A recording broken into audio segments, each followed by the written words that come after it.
No mai haramai ki Tauranga, the Queen Elizabeth Youth Centre to be precise, and you are with us just in time for some Rapid League action. Wednesday night hoops in the South's NBL. The Tauranga Whai taking on the Southland Sharks. Kia ora, Hugh Bain here alongside Kata Manu Irarangi.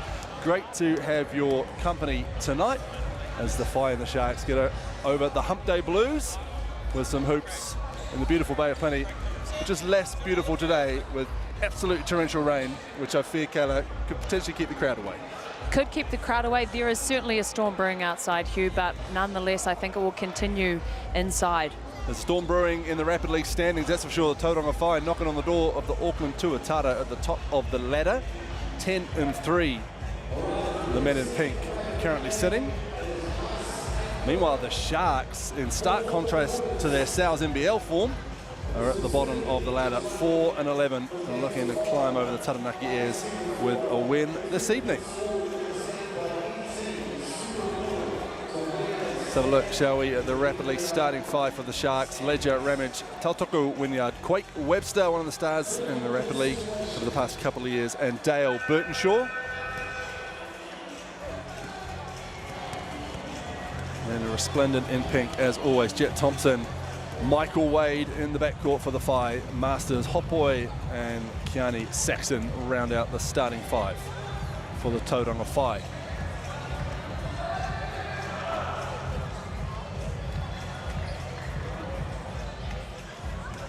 Key matchups and key stats thanks to Chemist Warehouse, Kayla. Tauranga Whai are not second place for no reason. We can see that scoring-wise, they're at 36, couple points above the Sharks. But defensively, that's the key there. Sharks are conceding about 5 more points than the Whai, so it'll be key for them to lock down. Whai coming off 3 wins, so they'll be looking to continue that momentum as well. Key matchups here with Thompson and Webster. Both playmakers for their side, so I'm excited to see how they match up against each other. 2 very similar games, so it's going to be a good one, Hugh. Certainly is, and one of the potential storylines of the night. Sitting on the bench for the Rapid League, not sure we'll see him in this first game, but Anzac Rossetto back in Aotearoa after a very successful stint winning a championship in Germany. Back with the Whai. I'm sure we'll see him at some time tonight. He's been back with this team for 2 days, he said, so maybe not the Rapid League, maybe so. We'll see what Matt Lacey and crew, there he is, the big man. See what Matt Lacey and crew want to do with him tonight. Wiping a bit of the jet lag out of his eyes, I can see, Hugh. A little jet lag, but looking in fine form is Anzac. Good to have him back. We are about ready to get underway here at QEYC. Sampan, Olivia Murray, Bryn Watson on the whistles for this one. And it is the Whai who control the tip. Jet Thompson brings it over half court to get us underway. Around the screen from Saxon. Drops it back in. There's the little runner. Goes in and out from Xander Masters. So effective, finishing off 2 feet in the key there. That's a skill set we're seeing across the board.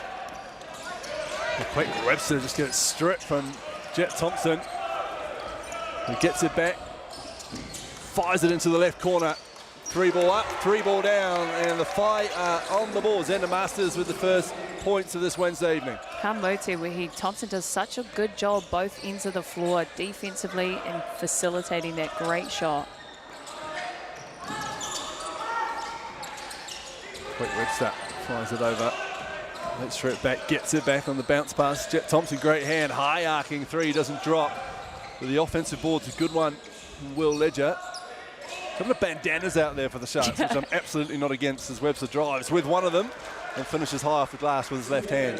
Tapping into that Karate Kid, and an unspoken skill about basketball is finishing outside of your cylinder, high off the glass, as we just saw in that last play. Wade trying to find a bit of space, gets 2 feet in the paint, fires it back to Thompson. A shovel pass back to Wade, straight out in front, 3 doesn't go. Rebounded by Ramage. You can just see the intensity Thompson has every second of the game.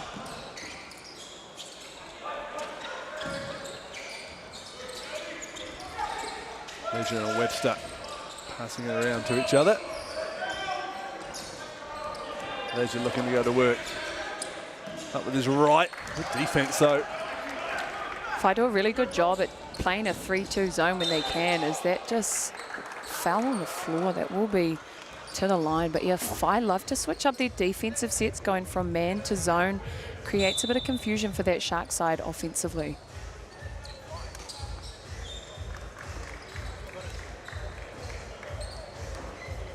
First change in this one is Saxon and Kelly change places. Cole Hopoi steps to the line. Pai te mea tuatahi. First one is good.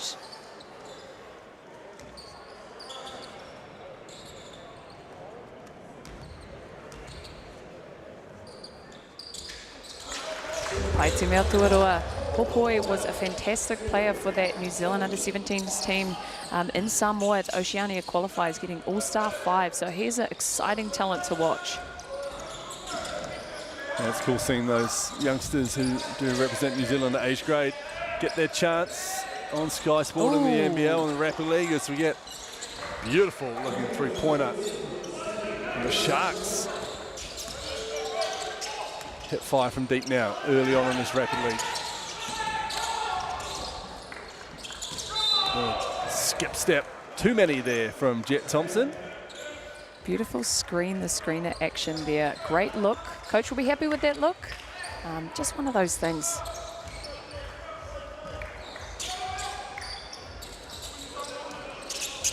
Burton short. Masters being a nuisance. 3-ball, 2 deep. Rebound again by Ledger. He gets the put back in. The Bandana boys combining nicely for the Sharks.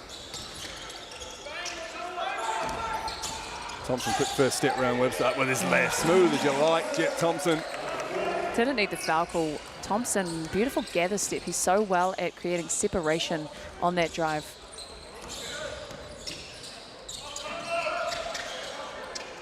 Ramage looking for options, finds Ledger, deep three. Ooh. Nails it.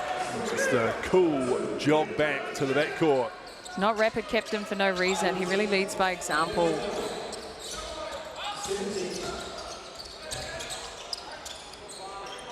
Masters in the corner. He's made one. He's made two now there from the same spot in front of his own bench.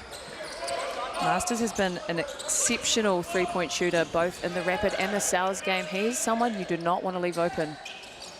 10 apiece, 15 seconds to go in the first quarter of this Rapid League game. Webster drops it in to the corner. Burton Shaw. He makes his second three of the night. Burton Shaw and Masters with the hot hand tonight. Thompson pushing the pace, 1 second on the clock. Foul called, and he'll shoot two. That's an IQ play right there, Hugh. The awareness of Thompson to just try and get some shot attempt up. It was fast, it was rushed, but it was a smart play. He's gone to the line for two.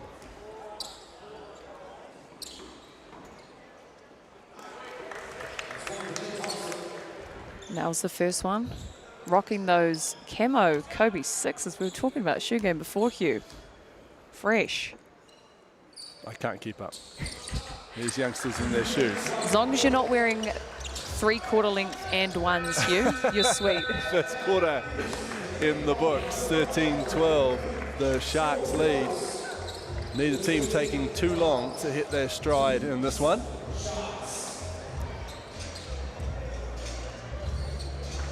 Xander Masters and Dane Burtonshaw with 2 threes apiece.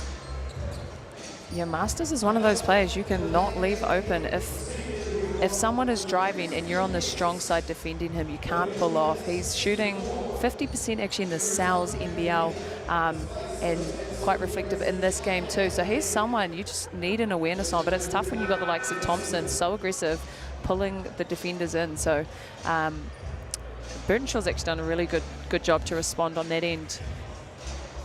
It's quite a high-scoring first quarter, though. Very high-scoring first quarter for Rapid League, that's for sure. 4-minute shortened format of our game. It's quite interesting too. You see some early subs happening, but the reality of this Rapid game, it is emphasis on the Rapid point. 4 minutes per quarter. It's often a track meet. These guys are really busting their butts whenever they're on. So it is cool as well. It's not just a track meet. They really get into their sets and running their offenses. feel it's changed a little bit over the last couple of years since it was first introduced, and you had just the youngsters who didn't really get to run around and play, just going hell for leather like headless chooks out there. More and more over the last couple of years, it's just settled down, and yeah, it's still fast, it's still furious, it's still 4 minutes a quarter. There's a lot more structure to it. Agreed. Second quarter underway. Tauranga Whai into the game for the Sharks, setting screens at the top. Surrounded by 5, beautiful drop-off pass to Burtonshaw, who finishes off the glass. Swarmed by 3 pink shirts and somehow managed to kiss it off the glass there. Wade around the screen, sees a bit of daylight up with his left hand, and it's his turn. Just kissed it off the window. Quite D. Wade-esque as well in that number 3. The delay dribble was so effective at freezing that defense, getting that beautiful look. Hobson slings it over to Burtonshaw. A man out of Palm Small Boys High School, shrugs off Thompson, puts it up, rattles around and drops in. He's up to 8 points on the night. Burtonshaw's in his bag already. We're only in the start of the second. Saxon high arcing 3 doesn't go. Nice rebound, Riley Snow.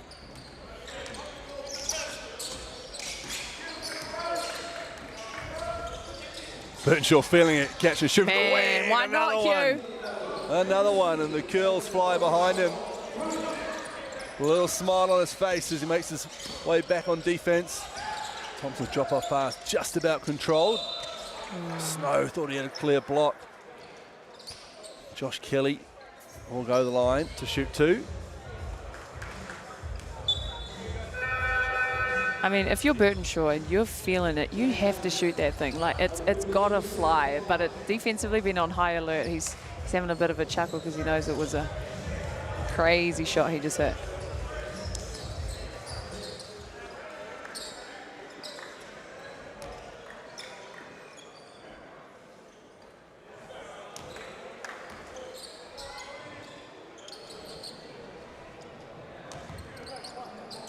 Southland, Otago, schools, looking at you. Scan that QR code on your screen. Find out more about Chemist Warehouse, Hoops and Schools. Awesome program, providing valuable facilities by Tamariki around the country. Webster drops it in to Wynyard. Yeah, I think Stranded on the baseline. Flies it back to Quate Webster. Wynyard sets another screen. 5 on the shot clock. Webster, heavy traffic. Oh my gosh, he got snow on that one. That was so high, but oh my gosh, Hugh, what a tough finish. And an and one opportunity at the Chemist Warehouse strike. Quate Webster. 4-5 players surrounding him. He's got a real swag about him. Well, we might have ourselves a good old-fashioned Kiwi leak in the roof. As the Tau kids are brought out. I did mention the rain today. It is absolutely shelling it down outside. Yes. It has been for a while.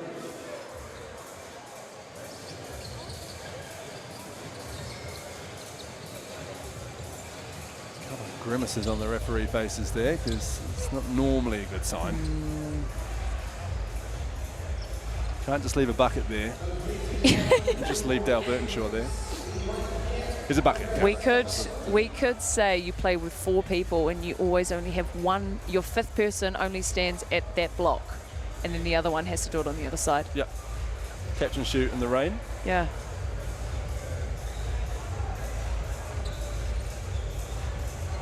Sam Pan, the crew chief, is talking it over with Bryn Watson.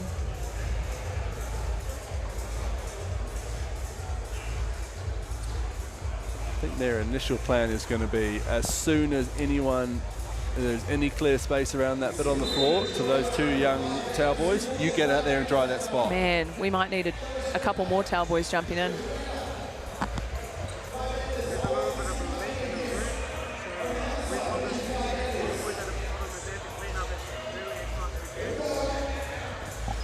Confirmation from crew chief Sam Pan that is the plan for now. Tauranga Whai has to stand under it on this free throw. Quate Webster will it to convert his circus play.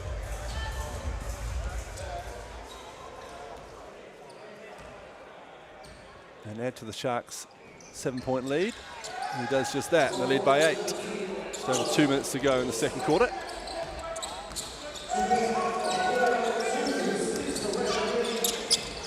Saxon hands it off to Masters. Wade. Back to Masters, being chased by Burtonshaw. Does enough to put him off the three-pointer. Ledger with another rebound. Twin bigs out there now for the Sharks. Here's one of them, Wynyard, but Jet Thompson does well with the double team. Sorry, I should say Michael Wade does well with the double team. Jet Thompson about to check back into the game.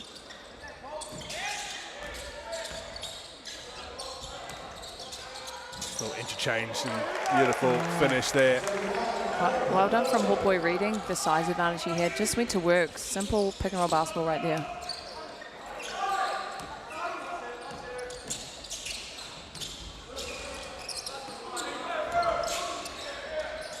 Just look at the surnames out there, Kayla. Some good basketball families out there. Definitely. Representatives of the Wynyards and the Hot Boys. The Ledgers. The Ledgers. Quake Webster, no relation to Corey or Ty. Yeah. Could be down the whakapapa lines. Saxon spinning with footwork, everything but the finish. And another rebound for Ledger. We love to see a little baby hook. I feel like that's a bit of a lost art in basketball. I agree with you there. Burtonshaw.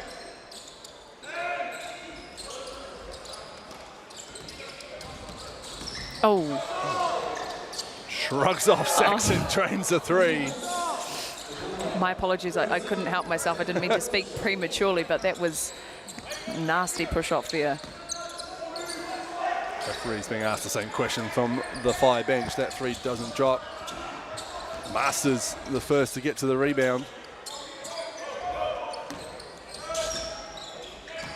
Wade. Hot Boy takes some contact.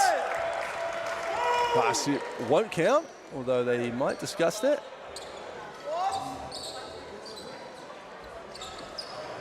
Sampan potentially overruling the younger official here.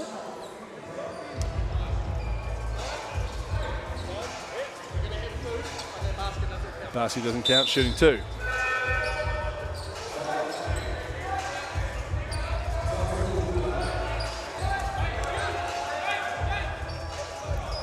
Cool there from Bryn Watson is that he picked it up in a shooting motion but then travelled after the foul before the basket. Good officiating.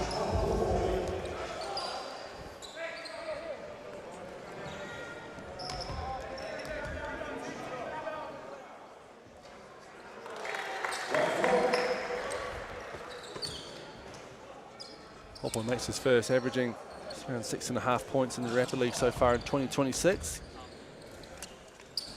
A couple of rebounds in there as well. So he makes them both, and we have a player timeout from the Sharks with 3 seconds to go in this first half. Smart. It's always cool to see them use that player timeout before the half. It's one of those things, the game is not on the line right now, but any chance you can have to run through your sidelines or baselines adds to, you know, your ability to execute in those late game scenarios.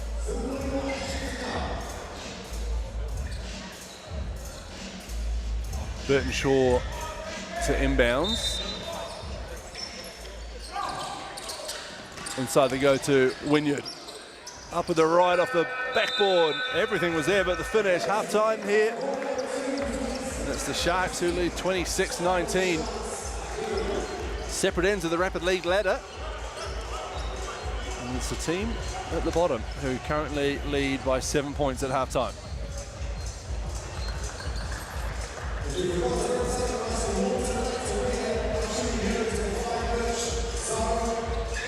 Yeah, absolute key standout for me here.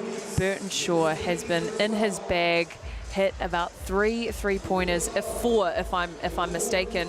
He has just been so aggressive and been so good for the Shark side. Ledger as well, playing in some huge boards. Masters been rebounding as well as knocking down some timely threes. There's only 7 points in it. And we can see there again Thompson doing what he does best, finding his shooters, and then as well on the defensive end, he's doing both on either side of the floor. So it's a pretty good matchup. It's great to see the Sharks in. We know that they're at the bottom of the table, so it's awesome to see them starting to get into their flow as a team. They're looking really strong. Obviously helps when Burton Shaw's got 16 out of your 26 points, but yeah, a great momentum there from the Sharks. Dane Burton Shaw, 16 points, 6 for 6 from the field, 4 for 4 from beyond the arc. And a rebound in there, just for good measure. Just for good measure. So on the left of your picture, Sampan, just keeping an eye on that potential disruption to the evening's events. Pesky leak in the roof, which seems to be under control. The Sharks make their way onto the court.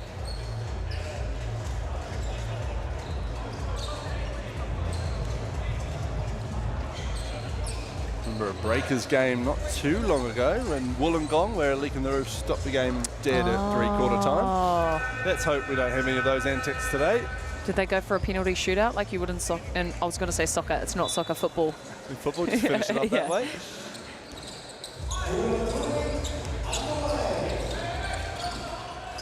Second half underway. Jet Thompson fires straight into their action. There's Hot Point, quick step, scoops it on the baseline, fires it back. Kelly, 3-ball, gets his own rebound and gets the putback too. That's a coach killer, that one. He chases his own rebound, puts it right back as Thompson just slips on that same wet spot there.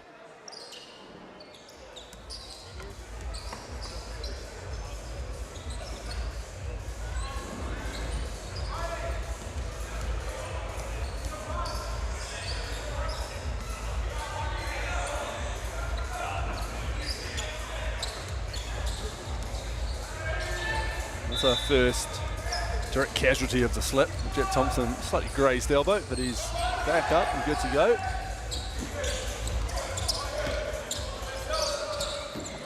Ledger, Burton Shaw. Oh, what a find from Burton Shaw on the finish from Ledger.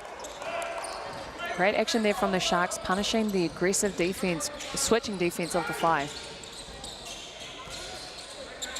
There's Masters, Ledger on him. Kelly with the screen. Just couldn't get his hands on the inside pass. They save it though. Masters 3.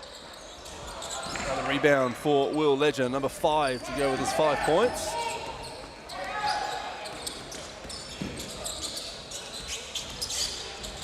Burton Shaw showing the handles this time. First miss of the game. Josh Kelly, I think, with the rebound, just had his foot on the baseline. Sharks possession.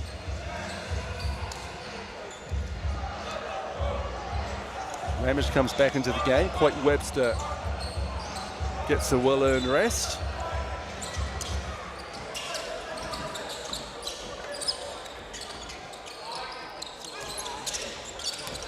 Snow hands it up here. Is Ramage straight off the bench, straight into the action. Can't get it to finish. Good rebound. And Thompson puts on the Jets, drops it off to Masters. Love the synergy those two have. Thompson always knows where Masters is. There's then the Masters using his body to good effect. No whistle. Josh Kelly with the rebound, can't get the hook to go. And Will Ledger comes down with it again. The big board there from Ledger.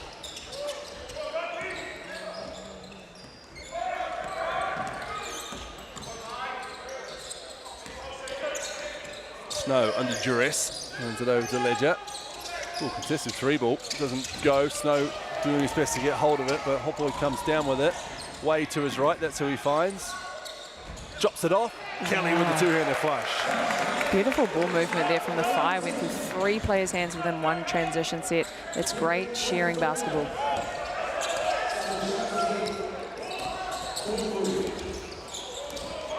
Burton Shaw. Can't get that one to go.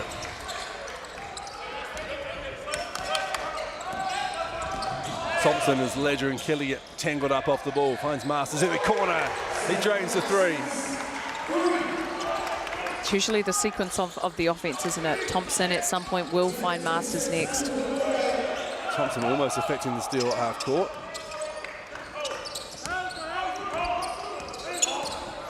Ramage with the handles. Thompson again in there, making a mischief and a nuisance of himself as Burtonshaw shrugs everyone off. After 16 points, 6 for 6 in the first half, 0 for 3 in the second. Burtonshaw. There's Thompson again. Great pass from Michael Wade into Josh Kelly.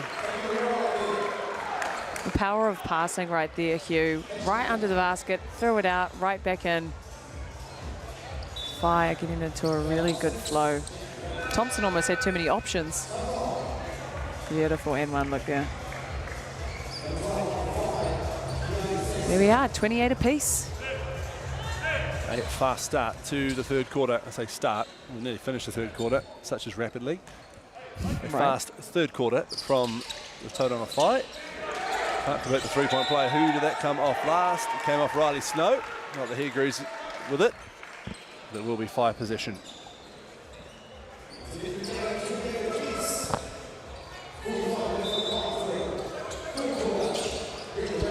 Wade's inbound looking for Jet Thompson. 40 seconds to go in the third quarter. Thompson drops it off to Wade. Wade in among the tall timber. Oh, Riley Snow not enjoying the decisions going against him in this one tonight. 2 blocks that he thinks were clean.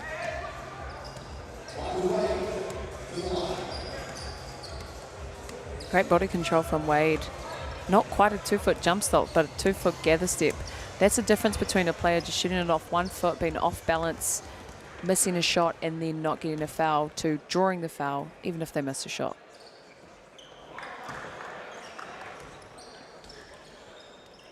Wade misses his first.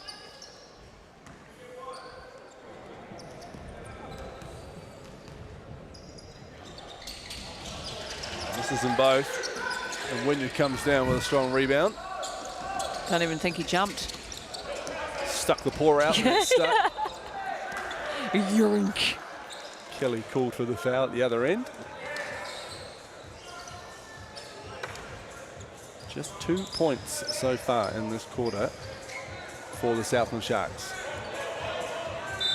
Whai will be very happy with their defensive effort. I think they've been high alert on Burtonshaw, which certainly helps. Hoyt Webster's 3 doesn't go. Saxon with the ball. 15 seconds to go in the third quarter. Thompson glances up at the clock. Shrugs off any help. Shoots over Riley Snow and misses everything. And they'll do it. 3-quarter time. 28 apiece. A 9-2 quarter in favour of the Tauranga Whai. Great quarter there from the Whai, edging it back to 28 all. Rebounds pretty even, 11 and 10. Assists though, Whai up 2 assists. So they're doing a little bit better of a job of creating shots for their teammates. Close to 50. It's a pretty fair game, but I think the key difference for that was their ability to shut Burtonshaw down. He was absolutely on fire that first half, so I think that will be key for the Whai going into this last quarter. And then for this Shark side, how can they create more shots for Burtonshaw? Or if he's been double teamed, how do they expose that extra space that there'll be on that defensive line? An effective third quarter from Josh Kelly as well. He's up to 7 points. Only 3 rebounds. Chris Warehouse, the official stats partner of the NZNBL. We are into round 12, would you believe it? Crazy. Do you love a mosey around Chemist Warehouse, or do you find it overwhelming because there's so much good stuff to look at? There's a lot going on. Right? A lot going on visually, but it's always got what you need, you know? It does. I have to go on with a list, otherwise I think I need one thing and I come out with 12. I am yet to walk into either Dan or Onokata, which I think is sort of false advertising, because they're always there on the ads, you know? I think so too. I saw some Warriors players in there though. They just were cardboard. Kelly hits the deck as the fourth quarter gets underway. Sharks possession, Ledger. Here's Burton Short. Back into Ledger. The tip from Jet Thompson, who's never far from the action. Here's Quake Webster. Cut from the same cloth. Yep.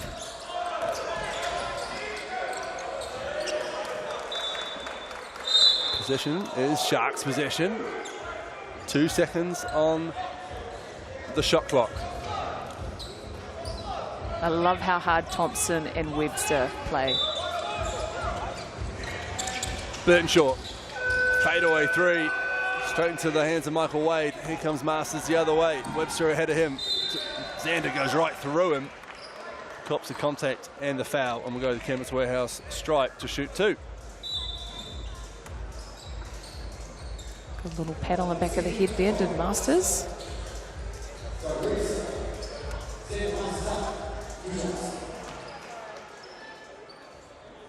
Pai te meo tuatahi. First one is good.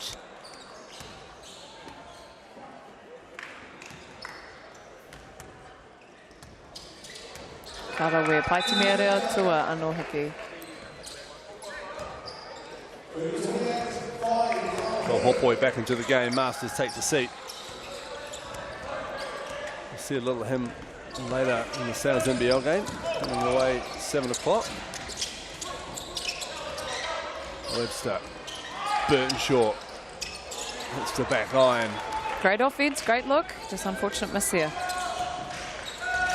Fire lead by 2. Here's Jet Thompson driving right at Tautoko Wynyard. Big rebound, Josh Kelly, and a foul. He'll go back to the stripe for 2 more. What an impact he's had in this second half. It's interesting. The one stat that often makes the difference at the end of the game is rebounds. And that's something that I think gets overlooked. It almost directly correlates to more shots made.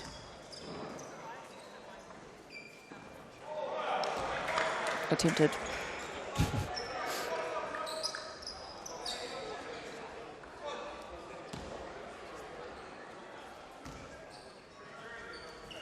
It's the 5th offensive rebound for the Five. The Phi have had 14 free throw attempts and the Sharks have only had 1. Jet Thompson just picks the pocket. Comes back the other way. Wade wide open. He puts the Jet in Jets, that's all right. Certainly does. Comes around the screen from Kelly. Twice. Oh, Drops my goodness. Handles the jam. Oh, my gosh. Oh, Hopoi with the highlight play. Was disgusting. My goodness, I had to stand up.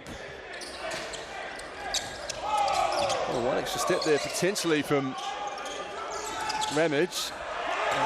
This time it's Wade in the passing lane. Comes up with the ball, the steal. Oh, there's Josh Kelly. Gosh. With the two-handed putback. Yeah, flicks on him there, Kelly.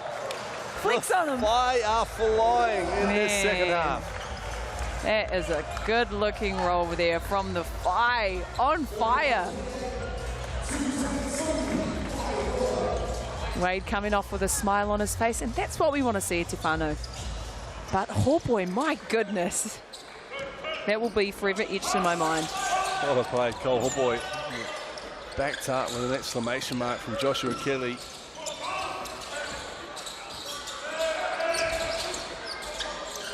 And the Sharks are led by 7 at half-time. Now down by 7 with 2 minutes to go in this Rapid League game.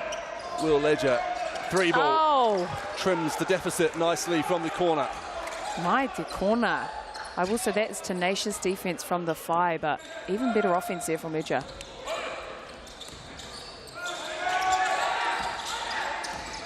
Thompson is burrowing, losing the handle, but he was fouled.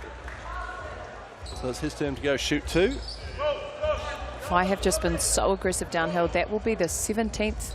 This one will be the 17th free throw attempt that they've had as a team, comparative to the Sharks' 1. So that just speaks to their aggression.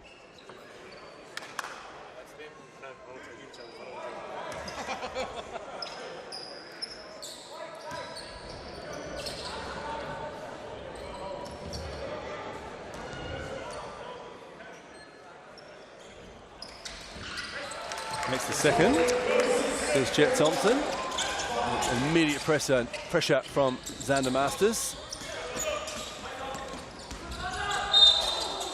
A little too much pressure, resulting in a foul. Masters knew it too, gave him a bit too much of an affectionate hug there.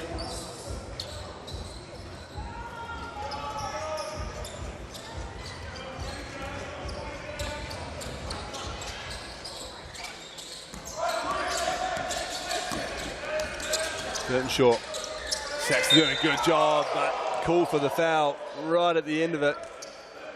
Good call there from the ref. He did wrap his arm around a bit before that block. There's a little seatbelt action there, as you see just over the back. Dane Burton short.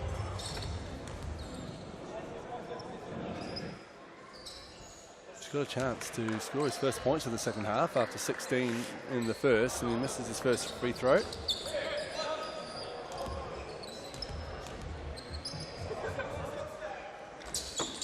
And there it is, up to 17. It might be just what he needs, Hugh, to just see the ball go through the rim in the second half.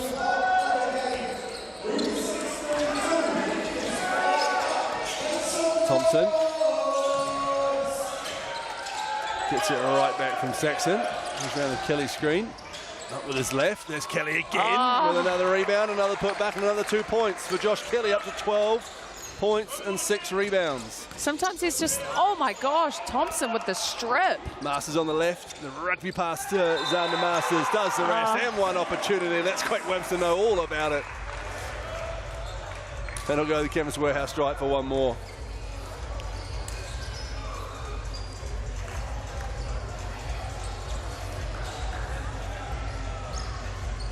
Thompson's so tenacious. The hands up from Xander Masters just after screaming in his ear. Respect it. Delay of play call there. That's the warning for the fight.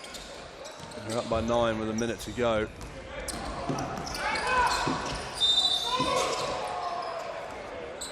Ledger fouled. Keani Saxon, the culprit.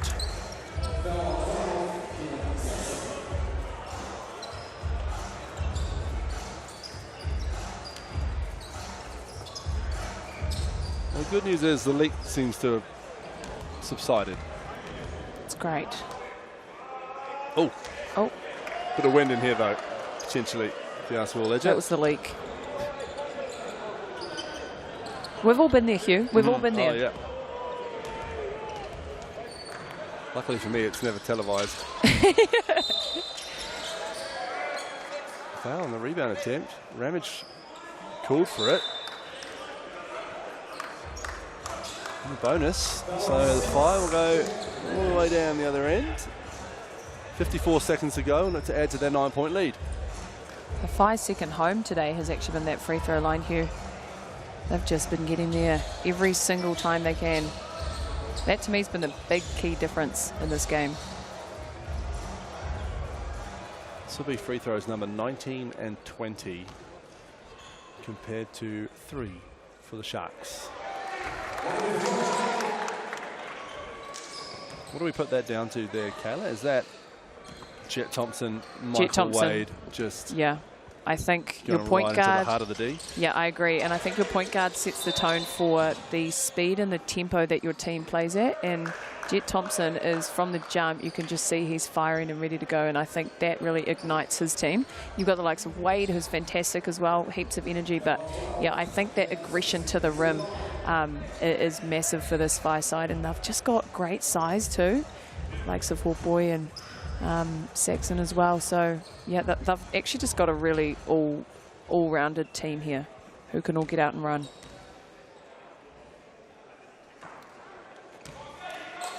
It bodes well for the future of the Phi franchise. I know they've got some pretty experienced and impressive vets we're going to see in action in about 20 minutes time.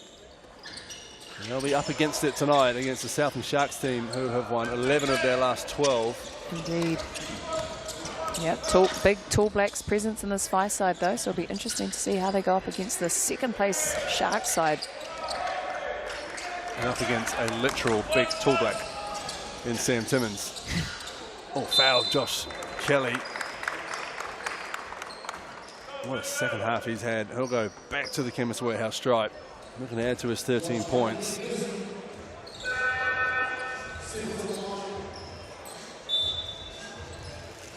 Averaging 5.3 rebounds so far this season, and tonight 13 points, 6 rebounds.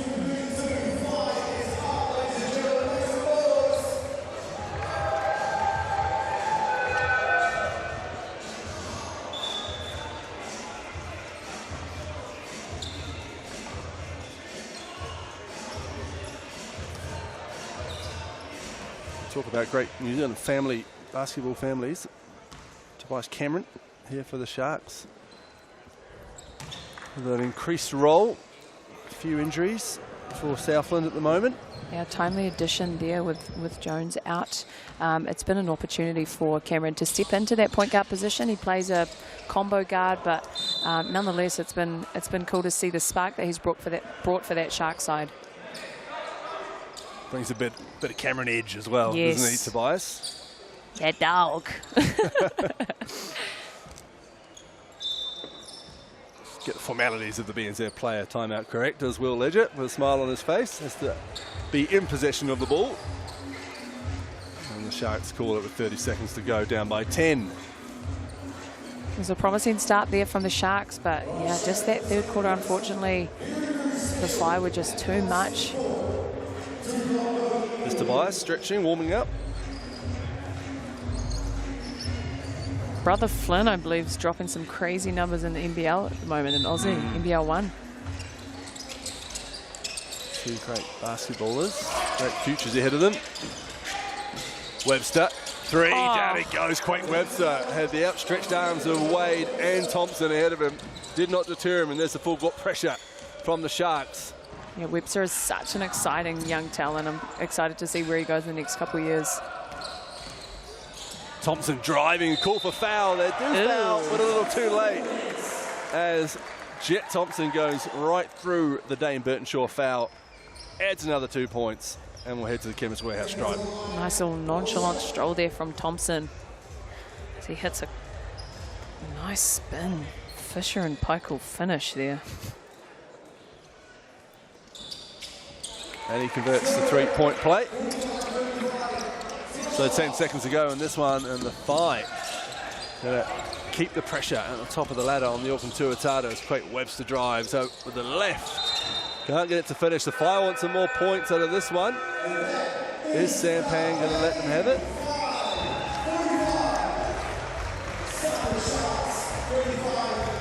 Yeah, looks like we're going to have a couple of seconds on the clock. The BNZ player timeout from Jet Thompson in time. 2 seconds it is. Scan the QR code for a chance to win tickets to the big game. Thanks to BNZ. Well, group tickets too involved there. Definitely worth a look if you've got a youth team or something similar. We'll get them out to the NBL this year. It's got to go up. It's an absolute heave. It might hit the shot clock. It almost did. But it doesn't matter for the Tauranga Whai.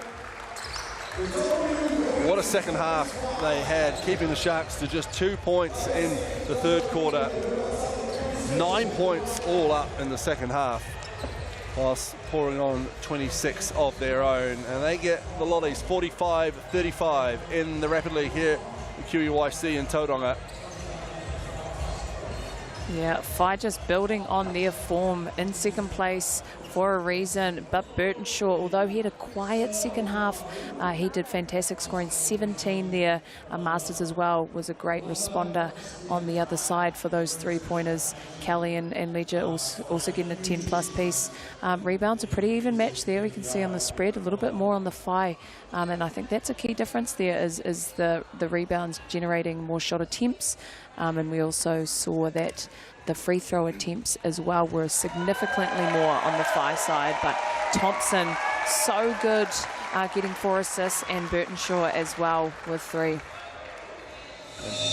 On the floor at the moment, we have a pretty special presentation. Belinda Edwards, the CEO of Basketball New Zealand, presenting Ruben Tarangi with a plaque and a framed jersey to celebrate 200 games in the NBL.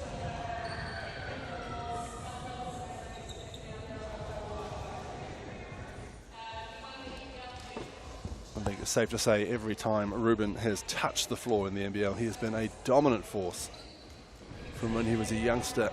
He's played around at a few clubs now, a few clubs in the Australian NBL as well. A long time Tall Black, former Tall Blacks captain as well. And most recently, in the last few years, a vet who sets the standard for his teammates.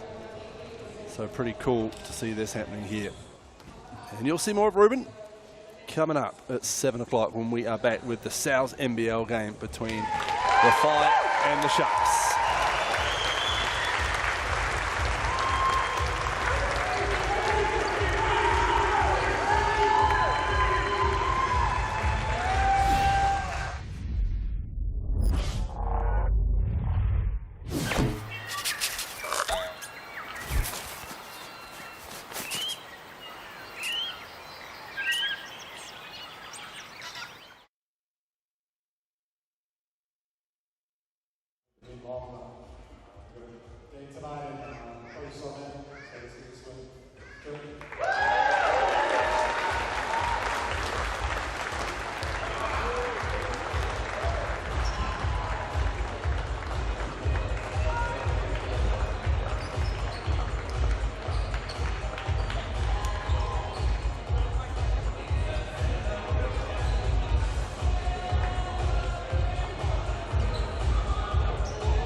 Players to the beaches, please. Players to the beaches.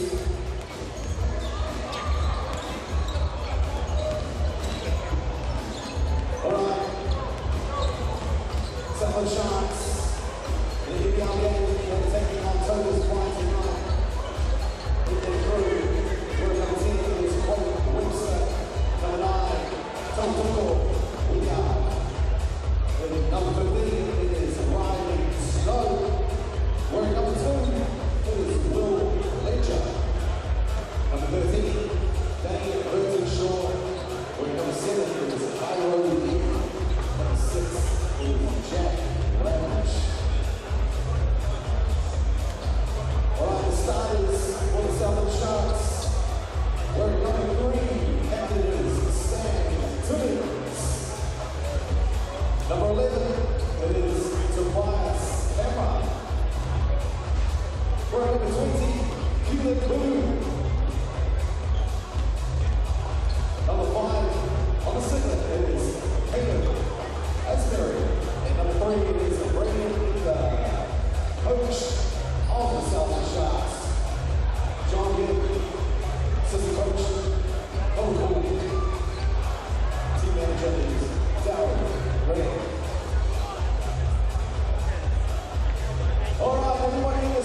No mai hoki mai, welcome back to the Queen Elizabeth Youth Centre in Tauranga. We are ready for the NZNBL round 12 game between the Tauranga Whai and the Southland Sharks.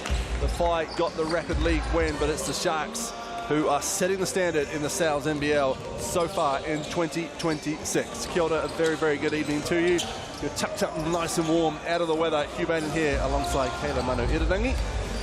We are ready to watch two teams stacked full of Tall Blacks laden talent tonight here on the hardwood in Tauranga as the Whai take on the Sharks. Tēnā koe e hoa o tērā, tēnā tātou katoa. No mai, haere mai, welcome to this exciting matchup tonight.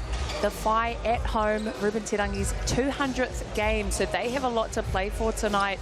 And the Sharks coming off a convincing win on the road against the Hawks. This is their second game this week, so they've been on the road, but they're in good form at the moment, so it's going to be a good matchup tonight. They have won 11 of their last 12, and that is why on the YourShout.vote poll, there's a lot of love for the Sharkies out there. 100% of people voting. I think the Sharks are going to get another win and add to their tally. Special night for Ruben Terangi, sorry Kayla, and well, typically low-key ceremony held just before the start, which is classic Ruben Terangi fashion. Never one for the spotlight. Just working hard in the darkness, there he is, just quietly said, thank you very much, got a game to play. And took the brief applause from his teammates, and now he will be ready to go to work. Yep, such a humble guy is Terangi, as we can just see those standings there, Hugh. 12-3, the Sharks leading the way alongside the Auckland Tuatara. Canterbury Rams and the Wellington Saints not far behind either. The Whai sneaking into the first page of the graphics there. 5-8 they sit. A roller coaster of a season so far. But more and more, they get some soldiers back on deck. We'll see another one tonight. Anzac Rosetto off the bench and return from Germany. See the bottom half of the ladder.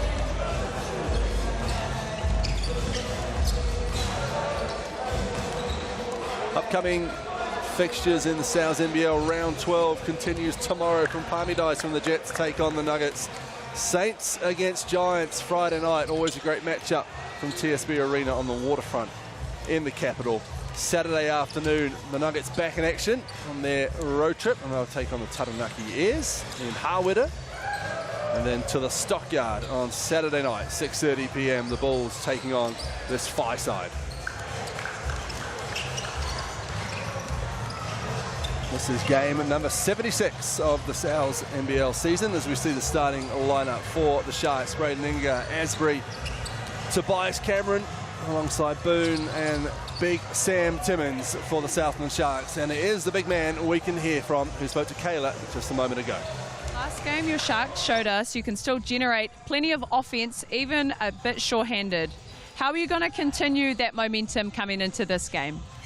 I think, yeah, against the Taranaki the week before, we got to regain myself after that one. I know we were obviously undermanned. Ryland's a big part of what we do. Max is a big part of what we do. So we got a week of training under our belt, and we were able to, you know, kind of come together again and get a game plan together, and that's going to be the same for this one.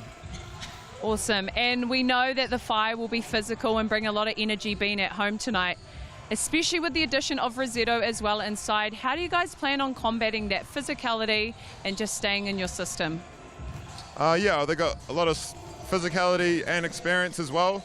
So I think with our group that we tend to be a bit run and gun, and so it's going to be a big thing for us to stay together, play our game and make sure that they're not able to take us out of our game. Look, Sam there, we talked about the experience that we're going to go up against tonight in this Whai side, and he is certainly not understating that. So we'll have a look at the starting five for the Tauranga side. Nick Stoddart back from injury, that calf injury. Great to have him back, and Matt Lacey will be very happy with that. Jaden Mazan, Tarangi, Ngātai, all experienced Tall Blacks and been around this league for a very, very long time. And the impressive Nick Tata in the 5 spot. Anzac Rosetto will be coming off the bench, but it's here from the Tauranga Whai captain, Jaden Mazan. Payne out tonight, there's a bit more pressure on you to run the backcourt.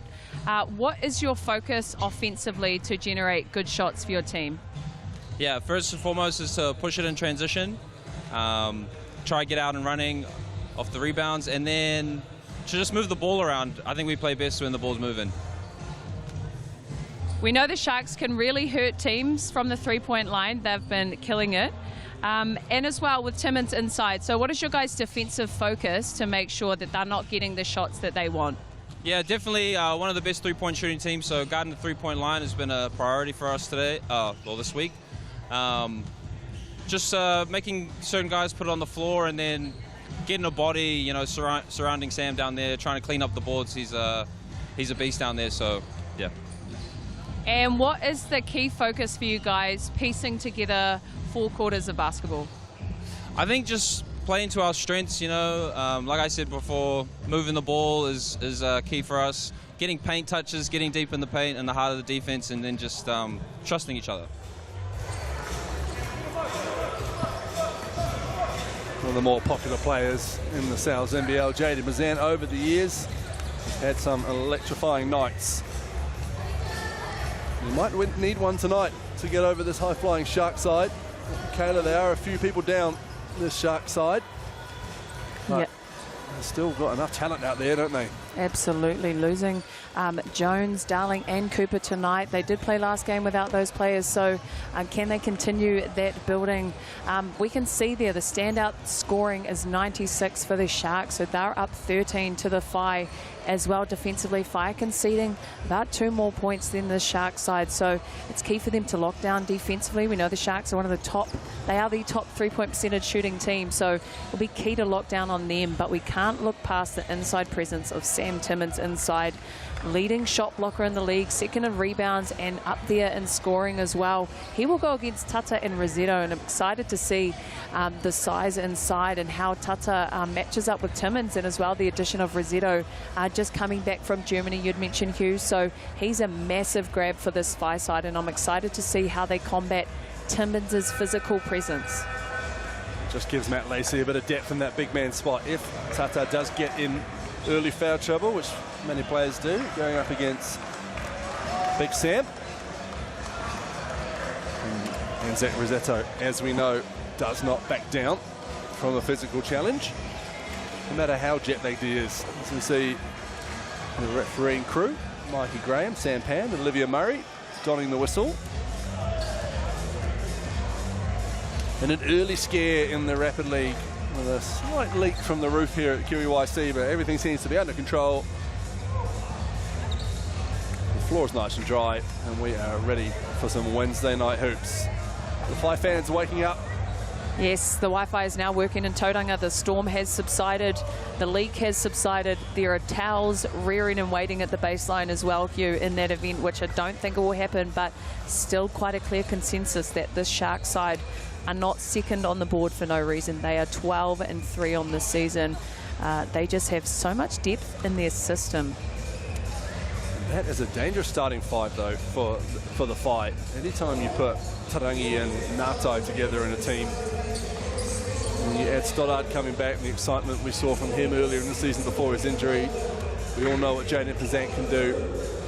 Nick Tata, a more than serviceable big in our league. A bit of action in the Australian NBL as well. That matchup between him and Timmins could go a long way to deciding what happens here. Weapons everywhere for the Sharks, though. John Yim, what a system he's put together. Oh, the youngster, getting a little bit of guidance to go the right way as Ruben Tarangi game 200, the vet, he knows the way to the middle. There we go, the light-up shoes, massive fan. Why can't we wear them as adults? I've always wondered. Why can't we wear them as adults? Yeah, the light-up shoes. Because look how cute she is. We're not that cute. Give me a pair of size 13s and we'll see. Oh, next game, Hugh, next game. Gorgeous little Baba. Big high five. I was going to say, Like, he's about to be next, left like, hanging. We're going to need that ball. Gets the ball. Oh, how cool. And Mike Graham is going to get us underway. Tata, who controls the tip. Stoddart happy to get his hands back on the Molten. Into their action they go. Matt Lacey's men. Room tonight, game 200. His first pass slightly wayward one. There's Tobias Cameron with a great play to start the game, and he'll make his way to the Chemist Warehouse strike for a three-point play opportunity. They have a gap there with Jones out in injury, but Cameron, what a great addition in this point guard position. Such a spark and just a crispy finish off the glass there. Cameron he's decided he's going to have a game tonight already.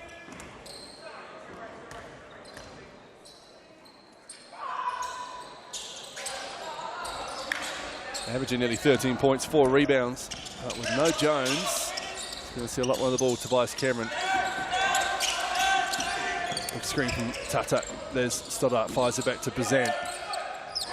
Cameron already in all the right places defensively. Another screen. Bazan silkily meandering his way into the lane. That'll be Sharks' possession. And I think Olivia Murray's going to just say, actually, from my angle, it came off the Sharks. Yeah, I think the right calls were made there, and it will be Whai possession. Stoddart slotting so well into that point guard position. That actually releases JB quite a bit to look to score a bit more, because we know he can score the rock.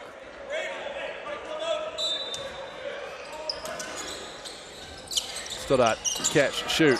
Toe on the line, long 2, doesn't go.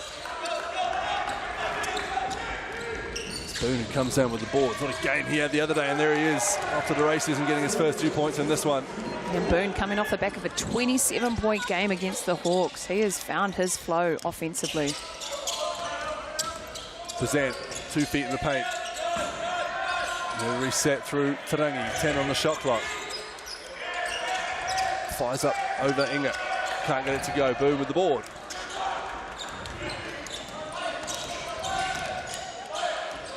Esprit just slows things down at the Sharks' end. Cameron trying to get free. Going to shake Stoddart off. Goes right at Bazan, just came to Esprit.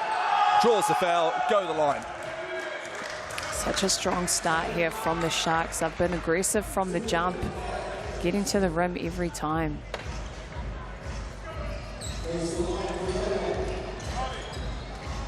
And they play with such confidence. And just from the outside looking in, it seems like one of those situations where just the imports bring the confidence and the Kiwis just imbibe it and live it too. Totally. Here's Tobias Cameron, never short on confidence as he gets floater to drop. That 2-foot finish is so effective. It gives you so many more options than if you're going into your standard layup or floater step.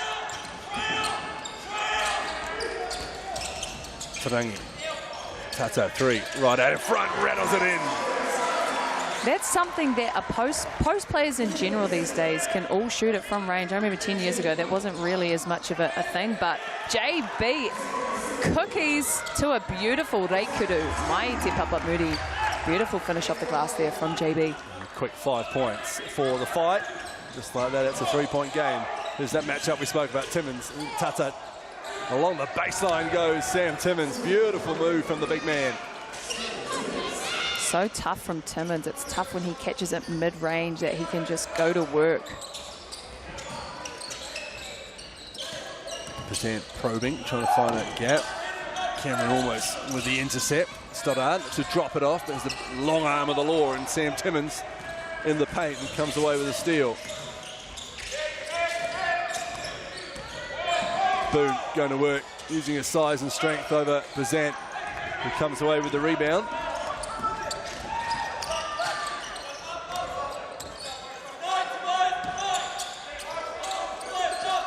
Tata picks up his dribble, needs a bit of help, finds it in Stoddart.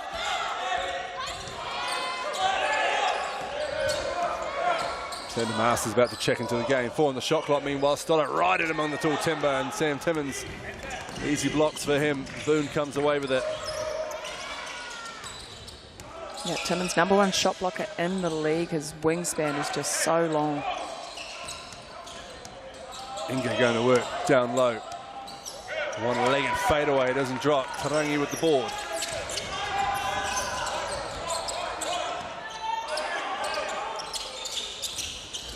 Ngatai, first touch of the ball for him. He goes to work down low, and he finishes. Great play there from Ngatai. So good at using his body to stay in between. If the Whai want a chance against this Shark side, physicality is going to have to be huge for them. Cameron, a beautiful move. Tobias Cameron down the lane past Stoddart. Looks like we're going to see Anzac Rosetto injected early into this one. 2 days ago, got off the plane from Germany. He won a championship. The Ice Bear in Bremenhaven. Which means polar bear, right? Bremenhaven Polar Bears, I believe. Nice.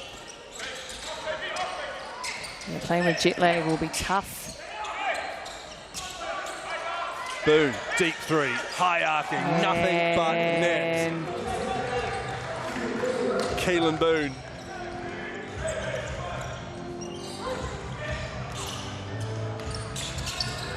Stoddart. Boone on him. Deputises to Tauranga. He goes right at Braden Inga. Contact, but nothing but arm on ball. And it will be 5 possessions. Saxon, Masters, and Rosetto into the game. Stoddart will come off. It's been good to see him feeling comfortable on the floor. That can be quite tricky after coming back from a bit of an injury. But he's looking really comfortable up there and adding those pieces to this Whai side. Calf injury in particular. You've got to be pretty comfortable to get back out there and play at 100%, which he looks like he's doing. As Bazant gets stripped. And what a find from Tobias Cameron. Asprey in the wide open court. My How about goodness. that, though? He jumped all the way from Whakatane. End-to-end stuff. County Saxon with the lip lock after a smart bit of work from Tobias Cameron. Inga, 3. Oh. That goes down. They're the best three-point shooting team in the league, and they're showing it already. Braden Inga with the 3, forcing the timeout from Matt Lacey and the Tauranga Whai. Not only does Braden Inga get his feet set early, he is shooting 35% from the 3. He has an exceptional percentage. He's one of those players, you cannot lose him. You need to be on high alert at all times. As we see the lip lock, almost a head down, no look lip lock from County Saxon. And there's Inga with the 3. He's played a lot of his basketball in Southland and a lot of his basketball in the UK in recent years. There's Braden over at Hemel Hempstead, I believe. Tobias Cameron as well. Come over from the stint in the UK at his old man's old club. Oh, really? Chester, that's cool. Yeah, Cheshire. The Pero used to play back in the day. Pretty cool connection. Very cool. And the Sharks have themselves an 8-point lead. And last time these two teams met earlier in the season, it was a bit of a blowout, and it started early. The Sharks got off to a red-hot start, and the Whai just could never pin them back, and that'll be in the forefront of Matt Lacey's mind right now. Not letting that happen on a Wednesday night in Tauranga. You know, the Whai are one of those teams, they have had a slower start to the season, but in the past 6 rounds, they've gone from 10th to 6th place. So they are climbing the ladder. They're slowly piecing their parts of the puzzle together. And we know with Matt Lacey as the coach, BBNZ Coach of the Year, he's got a good system. Good system. He's a very popular coach to play for, to work with. He's a fine young man, Matt Lacey. Nice taps by Asprey. And anytime you can... Oh, that one definitely has come off Caleb Asprey, and that's an easy overturn for the officials. It's always funny, that moment where you see all the players just staring at the ref. And the ref goes, oh. Oh.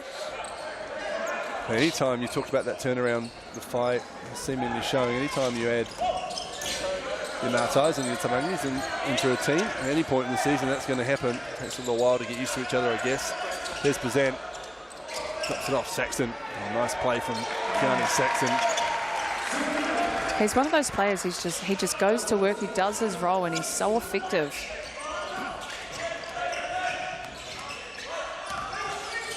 So we see that man-to-man matchup. Aggressive D from the Whai. Here's our first look at Timmins and Rosetto. Does well to force him away from any play down low. Does Rossetto, but he might have fouled Caleb Asprey. He has. Unlucky. I just want to point out Rossetto's defense on Timmins just then. He chose to give him like a half-a metre distance. Sam Timmins is so effective when he can body up the player, and that was so smart from Rossetto. Giving him space didn't allow him to get into that position that he usually likes to for a back down. He thrives on body-to-body contact, allows him to get his feel into his baseline roll. There he is. And straight at, and there he is, trying to get back onto Rossetto, and this baby hook from Sam Timmins. Pop off, Sam. Pop off. Great defense, though. When you force Sam Timmins to face the basket, that's good defense. Jet Thompson into the game after another stellar Rapid League outing. Xander Masters banks that 3-ball. We saw that synergy in the Rapid game earlier. Thompson to Masters. He always knows where his shooter is on the floor at all times. Kurt Webster going right at Jet Thompson. No whistle. Timmins comes up with it. Inga from almost behind the hoop gets the friendly bounce. Sam Timmins said, "I'm running point today, coach." Nice head fake from Thompson. He goes all the way to the cup. Jet Thompson getting that spark off the bench as per. There's a lot to be said for those players that just bring so much spark off the bench. Can change the tempo, and that's what Thompson does. Well, this isn't dissimilar to the start we saw in the Rapid League. Neither team mucking around in this one. 22-17, 2.5 to go in the first quarter as Asprey slaps that out from behind Natai. Inga comes up with it. Oh, Nata looks to repay the favour, but he's called for a foul.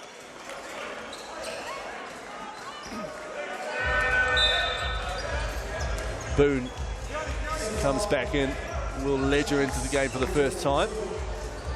Cole Hopoi in, a couple of highlight plays from him in the Rapid League game earlier, and Tarangi back into the game on his 200th. Now, we can agree, Ruben Tarangi's been around in this league a long time. Indeed. 200 games, phenomenal achievement. You know, there's two players who played over 400. That shows you, like, Ruben been around a long time, right? 400? And you think about, did they retire at 82? well, Phil Jones and Dylan Boucher, I'm sure, will both be watching and listening. You guys are legends. That is incredible. When we talk about longevity, I mean, you know, nearing your 30s, you're already starting to feel it, but such like long-term, high-level basketball, and that's something with Te Rangi that I want to point out. We can't overlook excellence that is sustained. You know, someone might have a cool season or great couple games. That long-term success is something that is years of commitment. That's years of not your glamorous, you know, side of things. So yeah, it's massive to see that. And it's also those things that we as fans don't see, the influence you have on your teammates, on the younger teammates coming through, and then that whole next generation that's played with you. Here's Jet Thompson. I'm sure he's learning a lot off Ruben Tarangi this year, and there he is. Goodness, Jet Thompson is in his bag. That was a crazy finish. Such fire that he plays with. Nick Tata creating the space.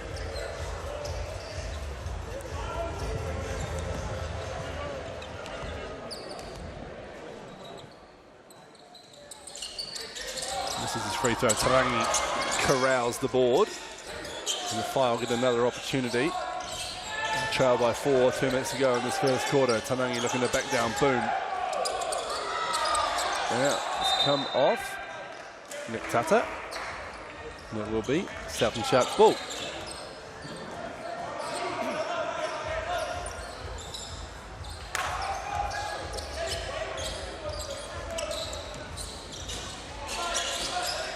Camera brings it over half court. Ledger sets the screen.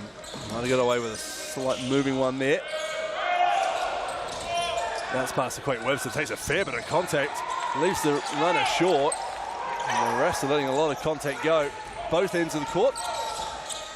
Thompson again going all the way to the cup, finishes, just shrugs Quake Webster off, gives him a winning grin.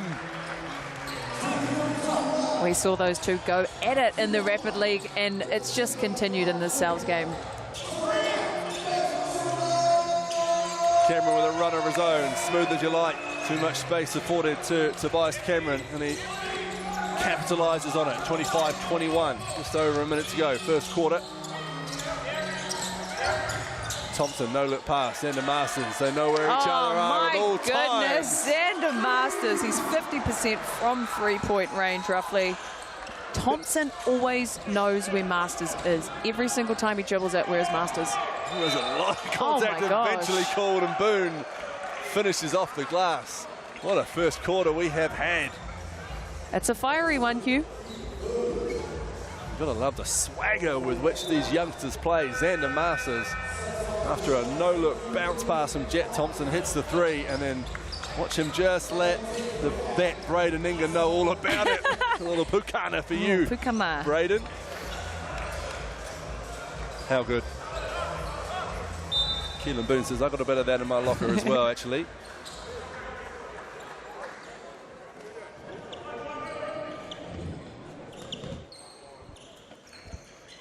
Tane Murray, you can see another one on the injured list with a knee injury for the Phi. Just kind of having a chat to Jet Thompson on the bench, which is good to see. You know, this is that time in the season where often those rapid players are finding more minutes in the Sal's game. And that's the whole thing. You've got to stay ready. You don't know when injuries will come or changes will come. Present to Tarangi, rattles in a three. Deep one at that. First points there for Tarangi. Since that timeout around the midpoint of the first quarter, the Phi been performing much more to Matt Lacey's liking. Simmons right out in front, the three, a bit of a knuckleball, and off to the right it goes. A crick in the neck and a smile to his bench. Love the body language from Timmins. Missed a shot, that's all right, next play. That positive affirmation is cool. Tata with the screen on Cameron, gets it straight back. Ngatai. Tarangi, wing three. What a first quarter that was.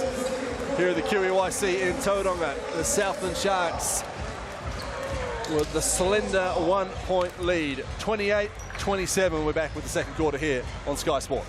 Kia mau tonu mai.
Second quarter just moments away here in Tauranga. And what a first quarter it has to back up, 28-27. Sharks lead the fight. Hanamaru Irarangi, what stood out for you in that first quarter? Fiery first quarter indeed it was, Hugh. The key difference, well, we are neck and neck. The key difference is that the three-pointers, 62% for the Phi. They're 5 of 8, and the Southland Sharks are only 2 of 3. So I think that's what is keeping them in the game here as well. The Sharks are just shooting a few more two-pointers, the Phi a few less. So it's very much that. Everything else is pretty neck and neck. Phi up 2 assists, but still anyone's ball game.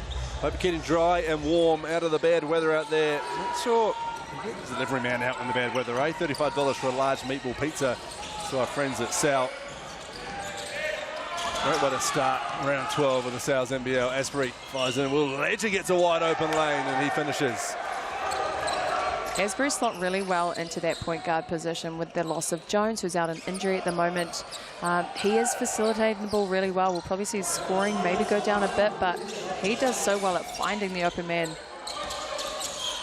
Bazant slips, keeps the handle as only he can.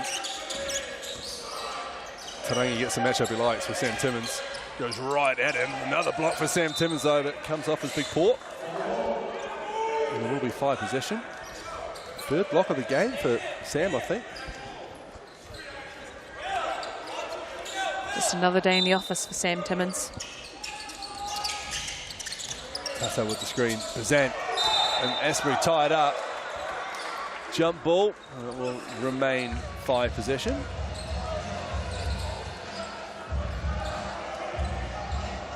Two seconds on the shot clock. Tarangi. Got to put it up. He didn't know.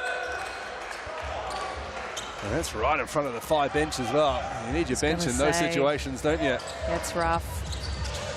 You just got to help your teammate out with that.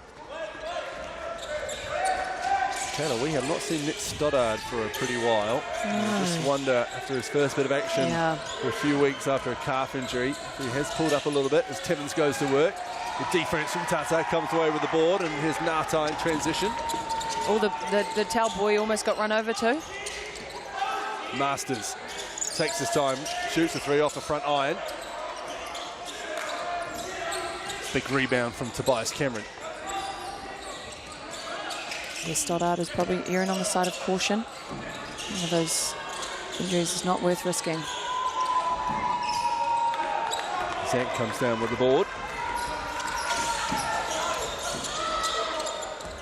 Around the Tata screen. Nice handles from JB. There's that fadeaway, but Tobias Cameron just affecting the shot again.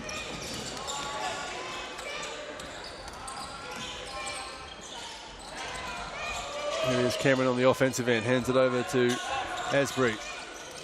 Timmins dives. Boone. 7 on the shot clock. It's a long 2 if it goes. It doesn't. Long rebound, though, to the Prince of Porirua. Here goes John Nata right through Tobias Cameron. No whistle. 3 ball doesn't drop, though. They'll go again. This time it's Bazant from the corner. That one doesn't go. Boone comes down with it. The looks are there for the Phi early in this second quarter.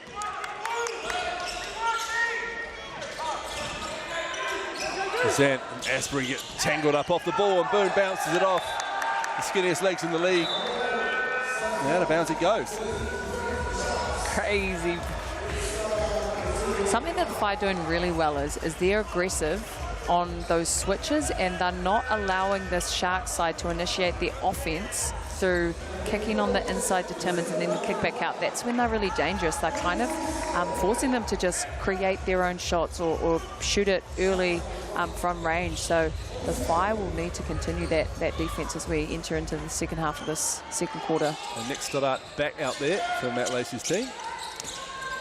Nata gets 2 feet in the paint, shrugs off. Inga fade away, doesn't drop. Cameron with the rebound. Wants the big Timmins screen and he gets it. There's a travel. Unlucky.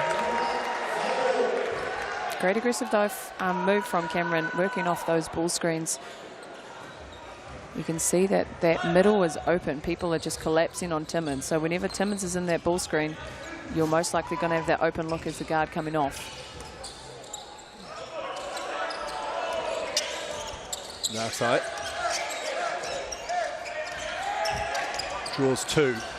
But one of them is Sam Timmins, who gets in the way of the pass and comes down with the ball. Asbury, Cameron to his left. What a find and what a finish from Tobias Cameron. Great transition basketball from the Southland Sharks.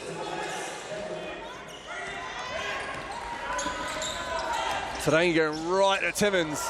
He might have got 2 hands on that block.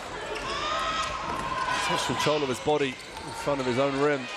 Burton Short, plenty of those in the first half of the Rapid League. That one a little too strong.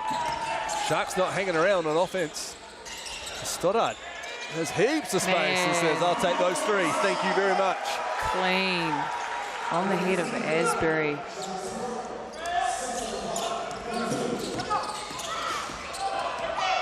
Kevin finds a bit of space. He goes all the way to the cup, and that's too easy. That lazy shakes his head on the 5-inch.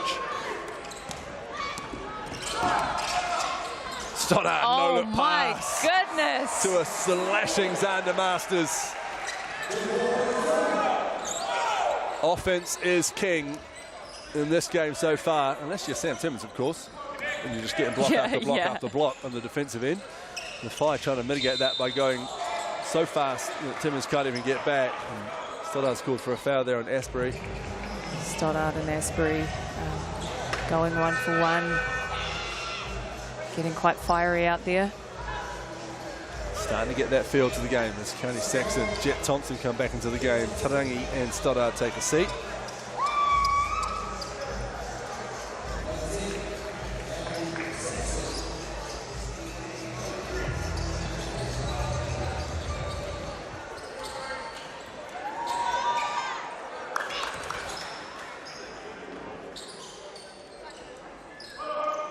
Asbury first in the league at free throw percentage at 91%. As he knocks that second one down. Sharks fans watching at home, Nuggets fans watching at home, probably for a 5 win. Make sure you scan the QR code. Have a look at the Chemist Warehouse Hoops and Schools program. Phenomenal facility providing program. Kids all around the country. Speaking of fans, I'm surprised we don't have any Sharks fans in the building. Actually, as I said that, I've just turned around. We have Sharks fans in the building. They're everywhere. They're everywhere. Thompson drops it in. Saxon in the paint. And there's a man who can get above Sam Timmins' hands and finish off the glass nicely. Simple resolution to a 2-3 zone is just finding those gaps in the middle. 3-point game, approaching the midway point of the second quarter as Boone chaotically tumbles through the lane, takes the contact, finishes, and will go to the line for one more. Yeah, Boone has really been in his bag over this past few games. He's been a scoring threat. Still quite early in the offense, but when you're feeling it, you're feeling it.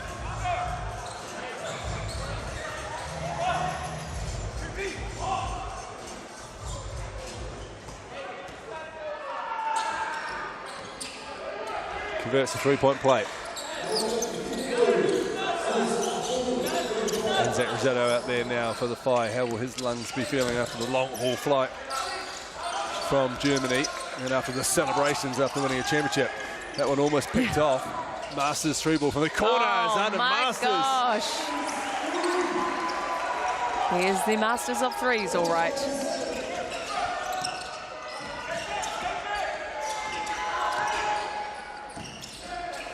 Webster to Inga. Chopping aside to Timmins. Rosetto on him. And Zach Rosetto is a strong young man, and Sam Timmins not getting much help there. Jet Thompson with the steal. Rosetto pumps his chest. Natai strolls into a 3. Off to the right. Oh, Xander Masters in there with the offensive board. Out of nowhere, Masters.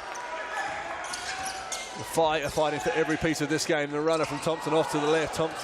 Timmins, I should say, with the board. Throws it straight to the hands of Masters.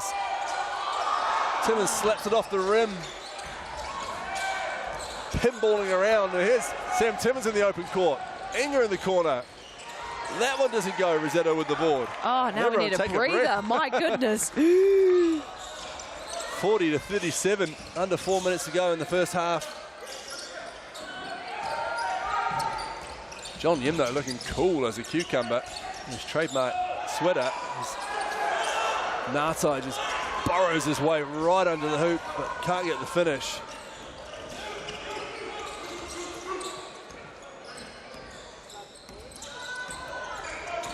Cameron slows things down on the Southland offensive end. Steps into a three. That one doesn't go. Rosetto just out rebounds Jet Thompson.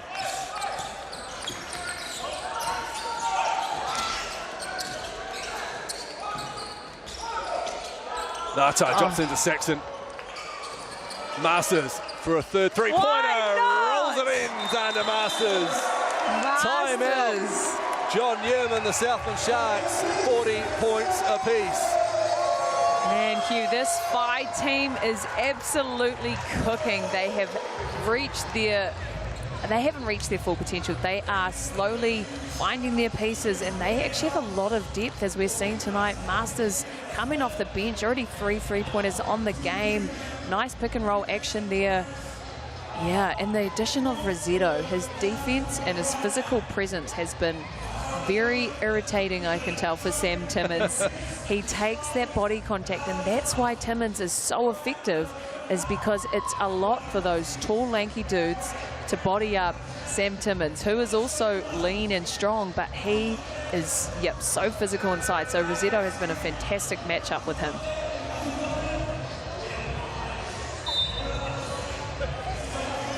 For all that, and for all how well the Tauranga Whai are playing, and they will see them, as you say, slowly approaching the full potential with the pieces they have. And there's one who's missing tonight, Tane Murray, and what a key one he is. It is still, for all the effort and how well they're playing, a tie ball game with a depleted Shark side. That shows you how deep and how good this Southland Shark side are. They've got such depth and system. When you think of the Sharks, they do have their key players, but they are a system. They have great culture. They have players that can just fill roles, and they trust each other, and they trust their coach. No Ryland Jones, out with a groin injury. No Tukaha Cooper, out with an ankle injury. Max Darling with a calf injury. Johnny Helu, knee injury. Rosetto gets Timmins out towards the three-point line. Switches on to Braden Inga. Oh, energy, but there's a mismatch down low. Timmins, and Rosetto goes and gets the board. Tarangi did well. So he can do, wall up. And here he is, offensive end from the wing. Mr. 200, that one off to the left.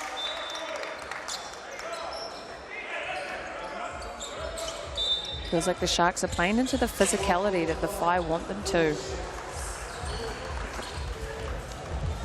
Quite Webster takes a seat. Caleb Asbury back into the game. He goes and gets the ball. With his bestie Stoddard, they'll be going back at it. Cameron in front of his own bench. This is the three. Stoddard with the long board.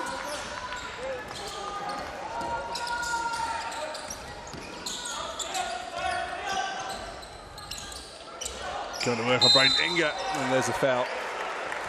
Nick Stoddard will head to the Chemist Warehouse stripe to shoot two. As Nick Tata gets ready to check back into the game. And Zach Rosetto will refill his lungs. What jet lag?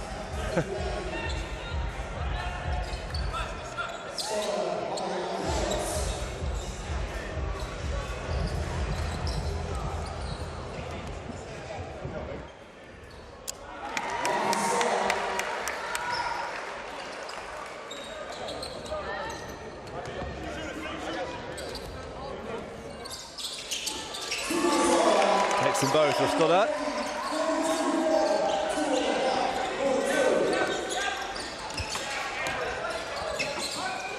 And the Whai have the lead, 42-40. Under 2 minutes to go in the first half. Boone pulls up from mid-range, gets nothing. And another good defensive set from the Tauranga Whai.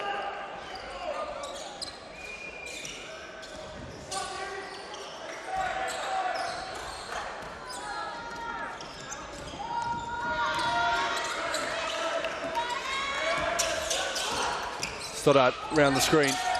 Three ball in and out. Cameron scampers along the baseline and comes up with the rebound.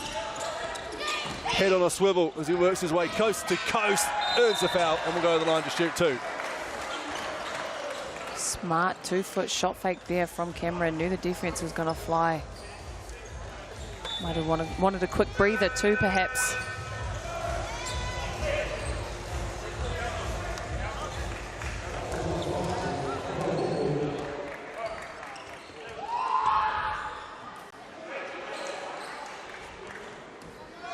This is his first.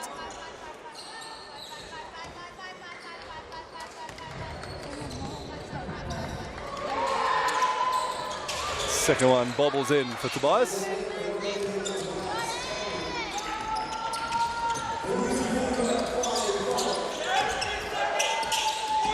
Stoddard, big contact from Tata.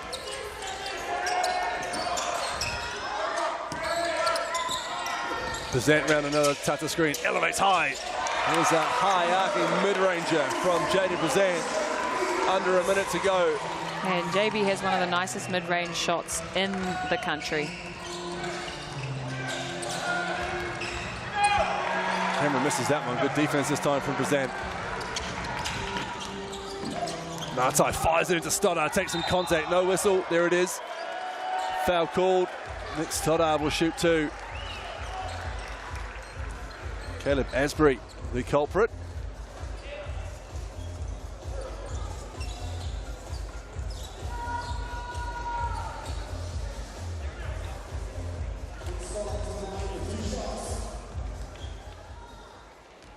To the line he goes, looking to add to his 8 points. Doesn't with the first.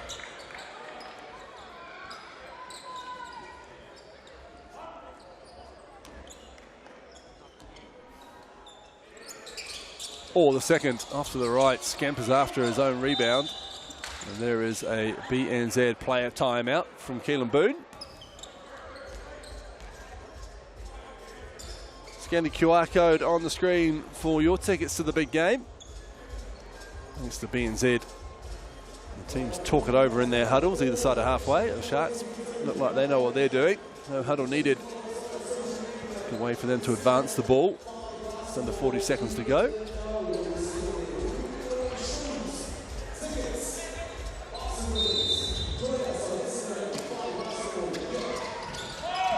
Cameron gets the play on the way. Inside it goes to Timmins. Great position down low for Timmins. Great footwork. And the 2 points. Makes it a 1 point game, 30 seconds to go in the first half.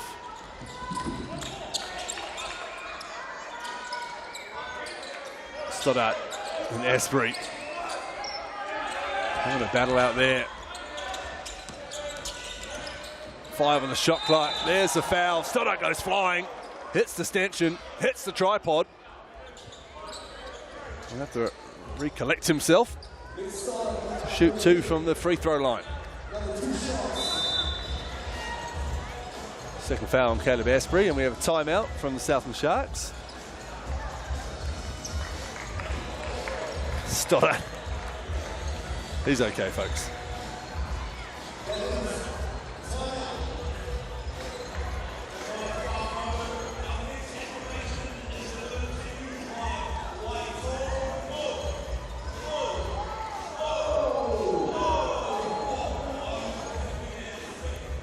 Sharks will be chalking it over. Tobias Cameron leads the way for them. 6 for 10 from the floor for 13 points. Keelan Boone has 11. 4 for 7 for him. Sam Timmins, 6 points. 2 rebounds, 3 assists, 4 blocks and a couple of steals. So a busy stat line for Sam approaching half-time for the fight. Xander Masters, 14 points, 5 for 8.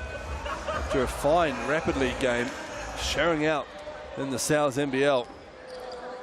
Stoddard returning from injury, he's got 8 points.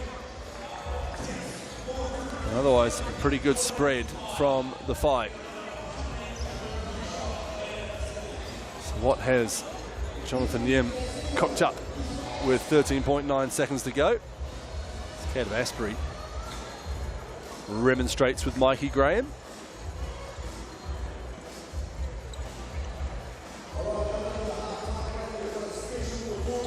The Sharks make their way back to the court as Nick Stoddard will shoot 2 free throws.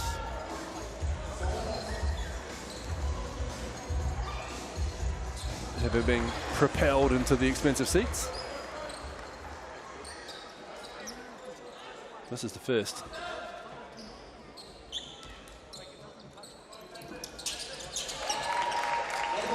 Gets a second to go. 10 seconds to go in the first half. Stoddard and Asprey get right back into it, get reacquainted over half court, and then there's a few words, and there's Natai getting in there. Bit of beard to face action. Olivia Murray in there, just calming things down.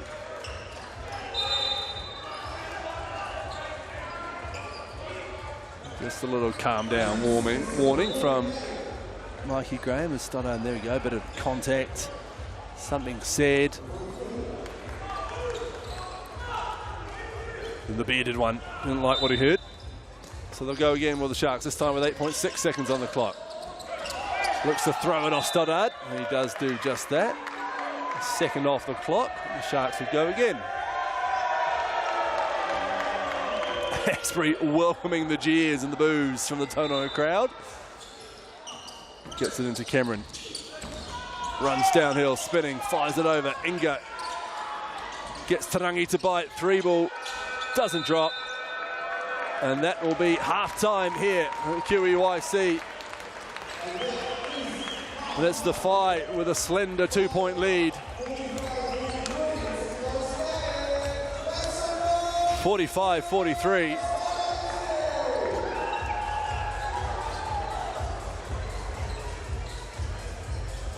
And Lingner here briefly from the man straight off the plane from Germany, Anzac Rossetto, who's with Kayla. We're here with Anzac Rossetto. 2 days ago, you came off the plane, first game here. It's been a super physical first half. What is your focus coming into the second, and how are you going to contain them defensively? Yeah, I think taking their scoring threats away, they've got the highest three-point percentage in the league. They're shooting the ball at a really good clip. But I think they played 3 games in the last 5 days, so they're going to be tired. Players going to be taking out, take their threes away, rebound the ball, and then we'll be good. Nice. Thank you, and all the best. Anzac Rossetto heading into halftime, as are we here on Sky Sport. The Tauranga Whai with a 2-point lead over the Southland Sharks. It has been a phenomenal 2 quarters of basketball, and there's 2 more to come after the break here on Sky Sport. 45-43, the Whai lead the Sharks.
Welcome back, halftime here in Tauranga between the Whai and the Sharks. Hugh Baden here alongside Kata Manu Irarangi, and it is the Whai with the lead. As the halftime entertainment is underway. At one point, the Southland Sharks led by 8. Now it has been all the Tauranga Whai, and a feisty, no love lost game between these two teams. Look at the Chemist Warehouse tail of the tape at halftime, Kayla. Masters came off the bench and just an absolute three-point clinic, 14 points leading all scores on the game. Tobias Cameron has had a great first half as well. He's been a great spark for this side. He also is doing it on the defensive end, and Bazant has been great as he's been pushed a bit more to that 2-guard position. He's able to get a few more longer rebounds there, grabbing in 4 as well. Thompson and Timmins both leading all assists. Jet has been a massive spark off that bench, playing an awesome rapid game prior as well, and Sam Timmins having an absolute stellar of a block fest. I don't even think he's flexed too much about it either, but he's had a massive time inside as well. Steals, Sam, his wingspan is something that people underestimate indeed. So he's having a game, but he's also getting a lot of defensive aggression from the likes of Rossetto, who's been a new addition for this Whai side. But look, we've just got to tune into the fans right now. And Zach Rossetto made a good point before halftime, Kayla. 3 games in 5 days for the Sharks side. yes, And then you unleash Jet Thompson, Xander Masters off the bench, these nuggety, fast-paced youngsters getting all up in the Sharks' grills when they make baskets. That's got to be one of the reasons we're seeing a bit of tetchiness out there, I think. totally. And I feel like this is one of those moments, where if you're someone that's been sitting on the bench for a bit, if you're maybe not in that starting 5 at the start of the season, sticking with it, because right now the Whai have those players like Jet and Masters who've come off the bench. They've been playing a lot of rapid minutes, and now as we're getting further down the season, they are fresh, they have legs, they've got energy, and as we can see, Jet was leading assists, Masters was leading scoring, so that just speaks to the value of having a depth of the bench and always staying ready. So those two have been a huge standout for me this game. And they're the first out after halftime, about to get some shots up here. We'll let you get a cup of tea and a Sal's Pizzeria. It is halftime, 5 minutes until the third quarter. The Whai lead 45-43. We'll be back after the break.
Third quarter just 80 seconds away here in Tauranga.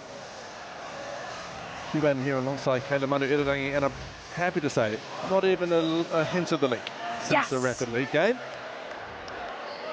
The only thing that's been raining is buckets for the Fire and the Sharks, and there's been end-to-end, frenetic, feisty, fast and furious action from these two teams. And I have no reason to believe it's not going to be exactly the same in this second half.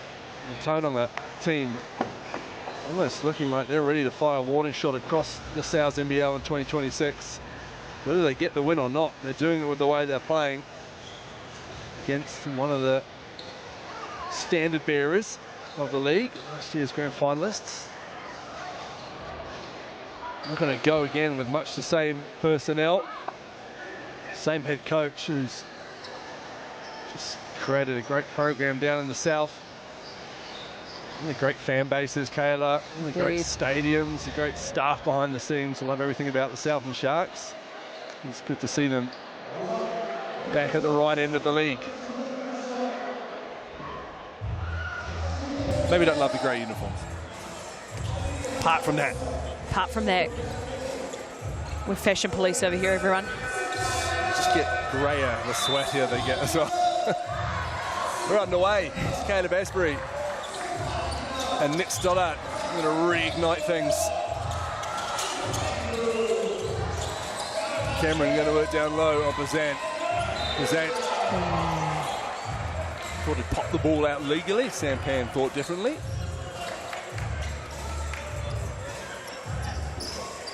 Unlucky from JB there. It looked quite clean, but the reality is when the ref sees it from their angle, that is what they see, and so that's a good call there from the baseline.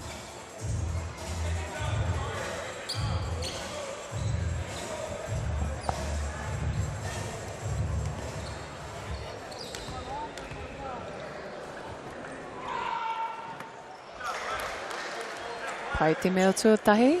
That first shot is good.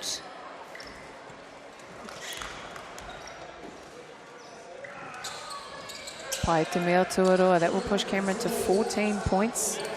Tied for leading scorer of this game. Tarangi fires it up to Jaden Bazant.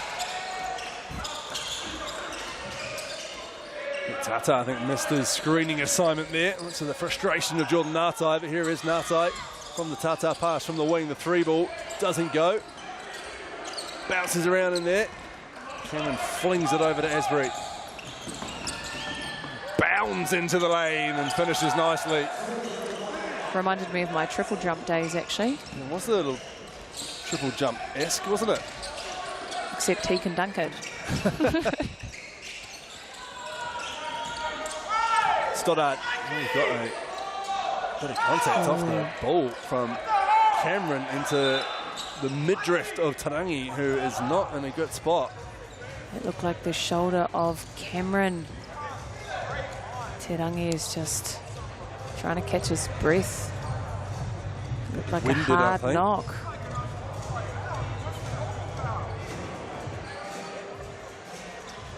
Let's have a look here. Oh yeah, Tobias Cameron right into Ruben Tarangi. He did go and apologise and check he was okay afterwards, and he's done it again just now. So missed by the officials. So 5 possession from the sideline. Stoddart straight inside to Tata. Nice finish over Timmins. Anyone who can shoot the ball over Timmins when they're right there, I'll take my hat off for you. 47 apiece early in the third.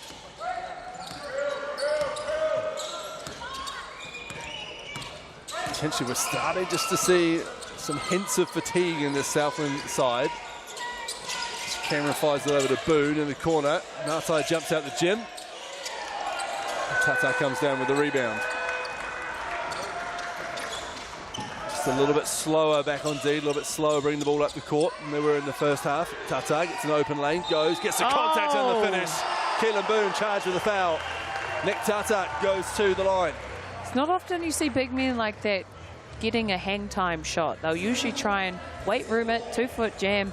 But I did see Tate at the start when he was just doing the old jumping warm-up. The man has bunnies. Dangerous combo with that height as he just nails that in.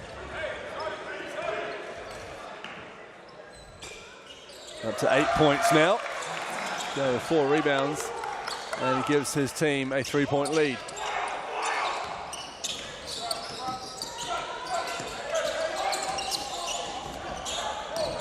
Esprit going it. Pazan wanted the foul, didn't get it.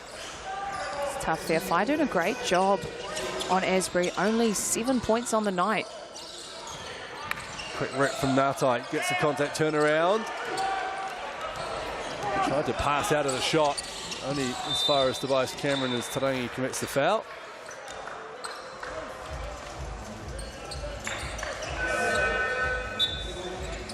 Yeah, Asbury 7 points, Timmins 6 points, and Inga 5. So Fire doing a fantastic job. They understood their assignment. They know the high scorers on the Shark side, and they're really limiting their open looks. We talked about the Shark side potentially showing some signs of fatigue. There are a few men down, and into the game from Matt Lacey goes Jet Thompson and Zander Masters. Two energetic youngsters as Tata commits a foul. Asbury drawing them for fun now. Fire creeping into 3 fouls here at the start of this third. Not a great position for them. The moment you're in foul trouble, you've got to play either way less aggressive or stay aggressive, and free throws come.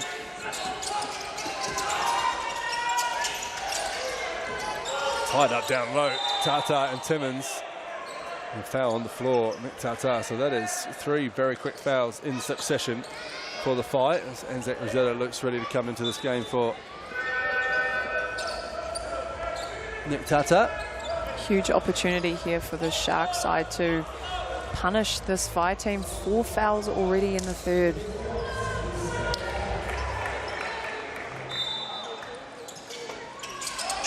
Look for Inga. Straight back into Timmins. Up with the left and the finish. Quick work from Sam Timmins. Didn't get into a shoving match with Rosetta that time. Just used his footwork and his speed. Speaking of speed, Masters dashing along the baseline. The ball has barely touched the floor before Braden Inga jams it in the other end. That's the Sharks at their potent best. Sharks finding a bit of a flow here at the start of this third. Led by 3. Tarangi gets it back from Rossetto, shoots the 3 ball. Long rebound to Natai. Might go again with Tarangi. Now this time he puts it on the floor. And is fouled by Tobias Cameron. The advantage of the Fire, they're shooting the rock really well from beyond the arc. 44%, 8 of 18, and they're shooting a lot of range shots, which then means the guards are getting those longer rebounds. When there's shots under the basket, fewer guards will get those boards, but their rebound count is very impressive, 24-19. So they're doing well at just shooting those shots as Tarangi nails that first Kuru Tautuku, Koera Tukupu Māori 4th free throw. Makes the second, he's going to get a rest. Earns his rest. 2 points from the line as Keani Saxon comes back into the game. I always love when Thompson and Masters are on. They bring such a young, vibrant energy to the court, and you can already feel it when they jump on. Saxon's had some nice moments as well as Rossetto makes sure he goes and meets Timmins at the 3-point line. Big screen from Timmins, switches on to Saxon. Rossetto gets back onto him. Rangy step back from Caleb Asprey. Can't get it to go, and his toe is just on the line as he tries to reel that one in. 5 possession. Five had great switching defense this game. Often in switching, you get caught on that back or that third person, but they are just rotating from that back end so well. Thompson chased off the screen from Timmins. Unlucky rebound from Timmins. Out it goes to Natai, but he can't get the 3 to go. Here's Tobias Cameron running downhill. Straight into the lane, straight into a pod of fight. And there's a foul at mid-court. Pod of fight, you get a pod of stingray. Stingray pod? I'm not a fisherman. Stingray. Whenever I think of Stingray, I just think of School. port. A school or a pod? Oh, right. Someone will tell me. A posse. A posse of flies. Posse of fire. School of fire, maybe. I don't know. Yeah, school. School. I reckon. Right, yeah. Coulda. Anyway, Anyways, not a Stingray documentary over here. Thompson and Masters looking to combine. Thompson drives, takes contact, blocked by Asbury. Out of bounds it goes. It looks like it's been given 5 possession, and it has been given 5 possession.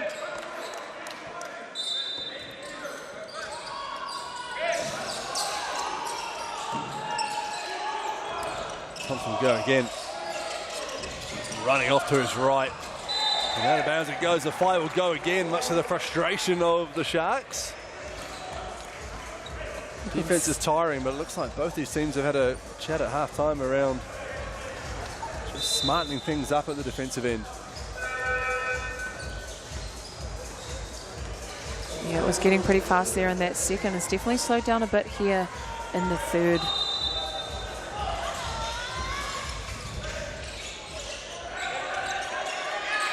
Now tight. Rossetto gives it right back to him. Inga does well.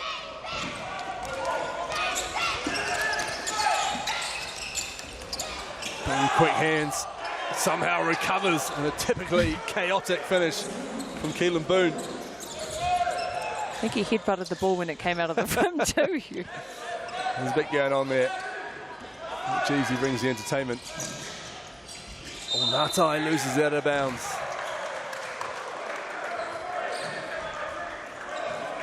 Turnover number 7 for the fight. 5 for the Sharks, so relatively even in that regard. Both teams seem quite frustrated at the moment, but I think that speaks to how good their scout is of each other. Well, miscommunication there. Aaron England just decides to dive on it.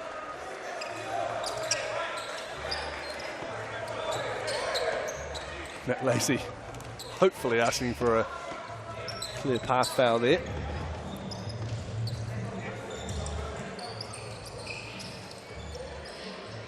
Shout out to the lads wiping the floor. The Moppets have had their I thought you said the Muppets. Moppets. Work cut out for them in this game.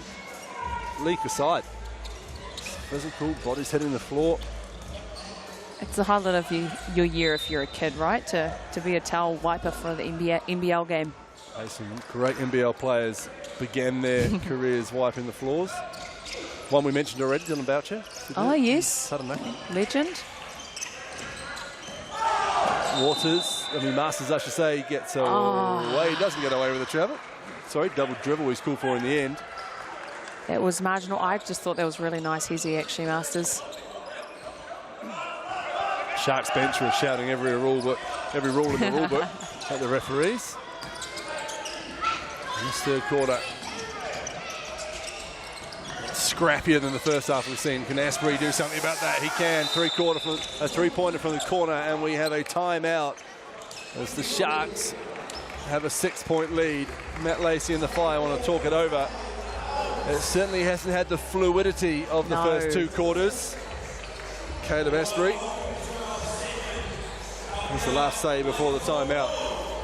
That's such a good timeout call from Matt Lacey. He's such a smart coach. That one player you don't want to get hot is Asbury. He was drawing most of those fouls at the start of the third because he's so aggressive. But once he starts getting hot, he is dangerous. He's up there in leading scorers in the league at around 20 points. So he's someone, the moment he starts, sometimes as a shooter, the moment you just see the ball go through the rim, that's enough confidence for you to then just go on a scoring spree. So he'll be wanting to re-rally the troops. The Sharks have pushed that lead to 6 now, but it's still anyone's game, Hugh. 12 points, okay, Asbury. Joins Tobias Cameron in double digits for the Sharks. As well as Keelan Boone.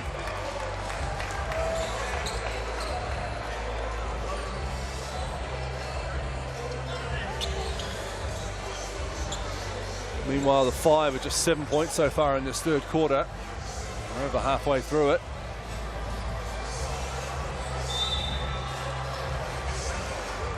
Let's see what the Matt Lacey timeout brings. Nick Stoddard goes around the Rossetto screen, puts up the runner. It's always affecting everything. Sam Timmins just by being there. Didn't even have a hand up there, but forced Stoddard into a tougher finish than he would usually go for.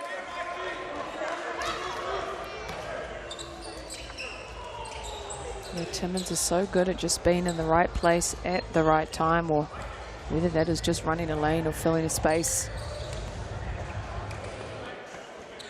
There's a third foul called there on Jet Thompson on the rebound. Just held Timmins. And that's his first free throw.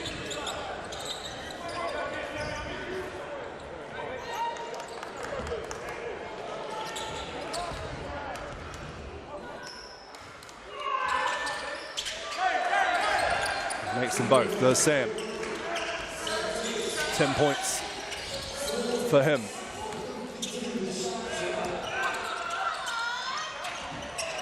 Sharks have put the clamps on so far in this third quarter.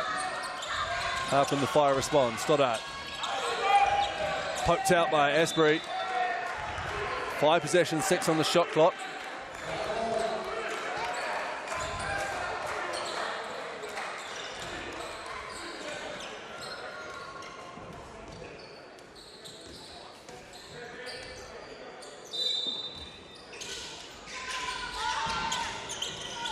Over the top, the inbound goes to Rossetto. 4 on the shot clock. 3 ball goes up.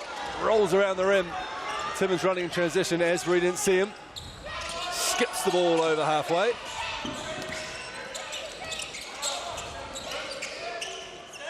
Inga gives it back to him. Looks to set the screen.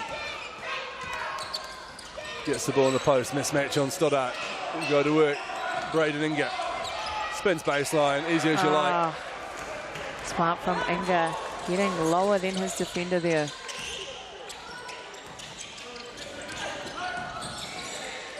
Masters, nice pass. Rossetto missed his last. This one from the corner, leaves it short. Asbury with the board.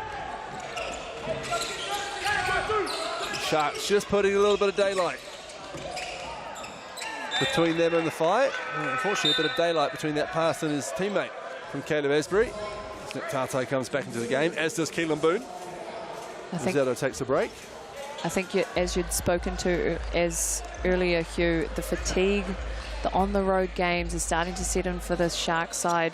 They've still got that 10-point lead, but those uncanny decisions that wouldn't usually happen are happening. Well, it looks like, Stoddard.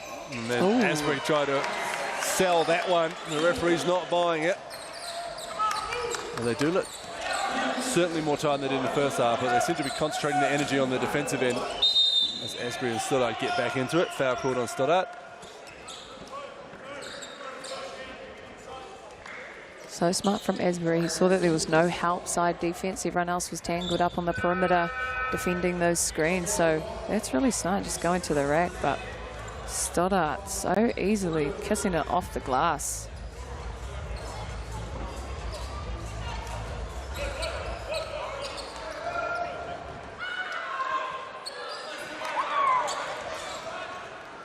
Can't get his first to go, Caleb Asbury.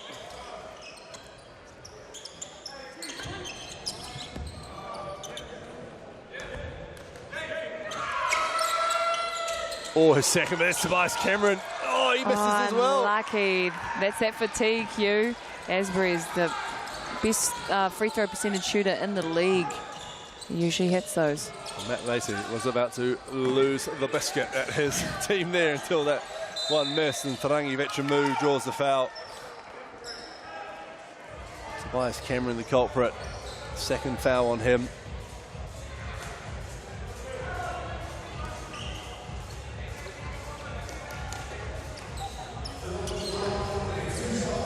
Tarangi will shoot 2.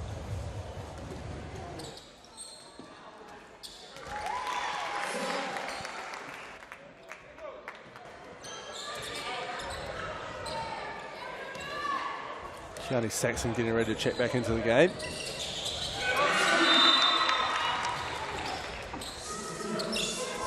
Tata takes a seat, not happy, rips his jersey in half as he walks off the court.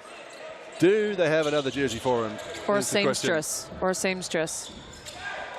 Played just 15 minutes so far, Nick Tata, and this one not happy. The last couple of times he's been subbed, I've noticed that. Only 2 fouls to his name.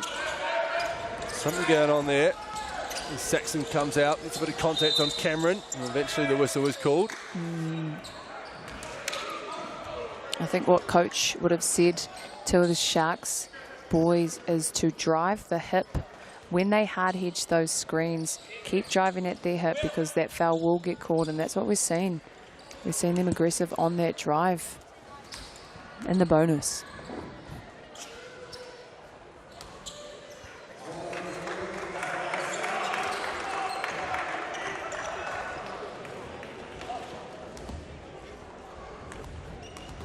John Yim just calling Ledger, Burnshaw in. Talk things over, and now they've got to rush back onto defense as the free throw is missed. Just over 2 minutes to go in the third quarter. Stunted third quarter, especially compared to the theatrics and the excitement we had in the first half. Johnny Saxon taking on the entire Sharks team, and then finding a nice pass to the corner. And it's Cole Hopboy. Tobias Cameron draws a foul. Charging off down the court. Smart play from Cameron, quite unlucky from Hopboy. He was just getting back on defense, but nonetheless, the IQ of Cameron knowing that he had the momentum on his side. Look at the replay here, nice find. Hopboy with the three. Matt Lacey running the youngsters out there, and Cameron. Hopboy was named in the All-Star 5 at that FIBA Under-17 Oceania Cup in Samoa recently, so he's an exciting talent to watch. Got a crazy poster in the Rapid Hue. Yeah, he did. Getting used to the Hopboy posters. Good brother Carter known for them as well. Couple of bouncy individuals. Yes, sir. Cameron gets that to go. We're just trying to keep him at arm's length, but right now the Whai not going anywhere by hook or by crook. Tarangi drops it off to Bazan. Back to Masters, thought about shooting, drops it in. Tarangi puts up the runner, back iron. High rebound from Asbury. Unlucky. That was great offense from the Whai. Went for about 6 sets of hands there.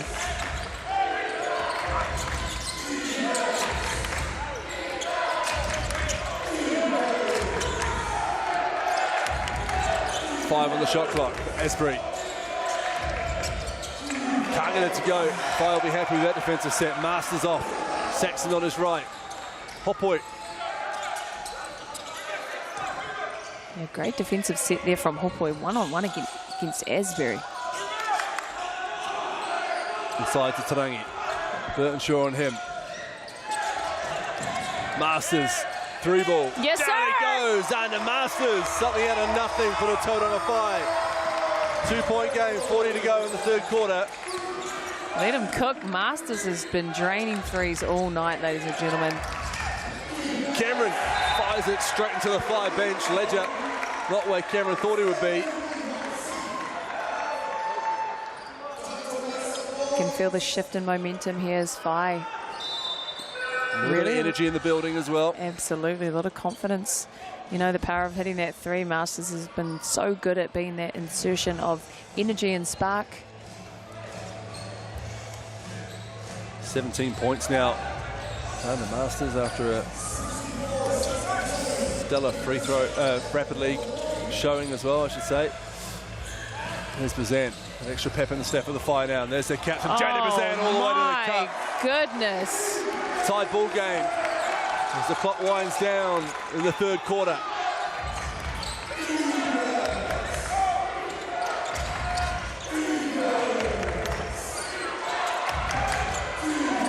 Boone, high arcing three. Out of bounds, 5 possession. Under a second to go.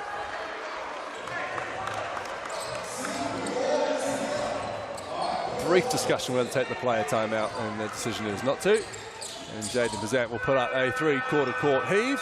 And that'll do us to the third quarter here in Tauranga. We are poised nicely after a relatively quiet third quarter. Bit of a grind. Grindy, indeed. Came to life in the last few minutes, and we set up nicely for a thrilling 64 apiece here on Sky Sport. Fourth quarter to come.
Welcome back. Fourth quarter about to get underway here in Tauranga. We're in for a doozy. 64 apiece between the Whai and the Sharks. Bazant, Masters, Tarangi, Ngatai, Saxon out there for the Whai. Cameron Burtonshaw, Inga Boone, Timmins for John Yim and the Sharks. Quick ball movement. Masters looks to get his shot into Ngatai. 7 on the shot clock. What a pass over the top to Saxon with Timmins looming, but Saxon gets it to go. Great offense from Whai. They moved the ball so much. Just managed to creep that last shot in there. And a 2-point lead early in the fourth for the home team. Looking to continue their climb up the NBL ladder. Boone, good hand from Masters. Rattles around and into the outstretched hands of Saxon. That's someone you don't want to lose at the three-point line. He's come off that 27-point game. And there's Bazant with that finger roll. Everything but the finish. Jaden Bazant saw some daylight and took it.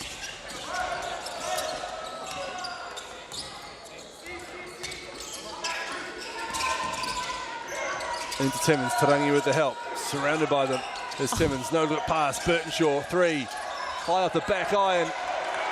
Camera's gone down. It's an absolute dime from Timmins. Man advantage for the Whai. Saxon just strolls around Sam Timmins, and John Yim is not happy. They have a whistle. I don't think it's a timeout. I think it's just getting the court dry. That end. See here on the replay. Saxon right around stationary Timmins. You know, we talk about the Sharks having the system and a lot of depth, but the Whai are a team. They have such a strong New Zealand presence, and their depth coming from players in from the Rapid League into the Sales game has been a massive addition, the likes of Thompson and Masters.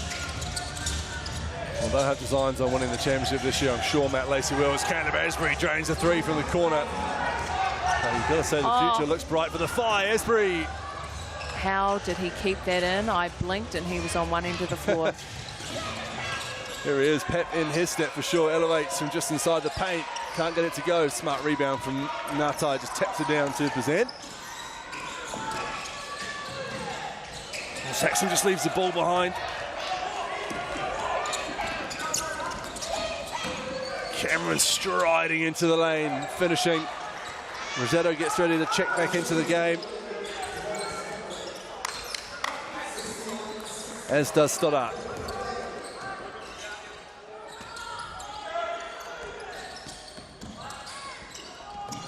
Tight, fakes a dribble handoff. Almost leaves it behind. Inga making a nuisance out of himself, but recovers well. That's the former Tallback captain. Ruben Tarangi is. Oh, Braden Inga takes a nasty cartoon-esque slip under the hoop. He is okay. Tefano, he's up. Yeah, bit of a slip there.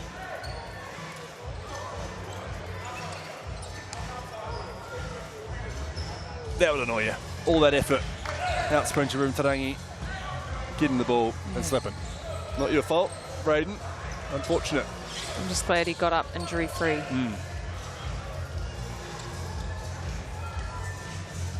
The elbow grease in the Moppets. Yep. Shout out, lads. I'll sleep well tonight. Indeed. Oh, the days of being a kid. You know what I've realised being an adult is you lose your afternoons. Kids have afternoons.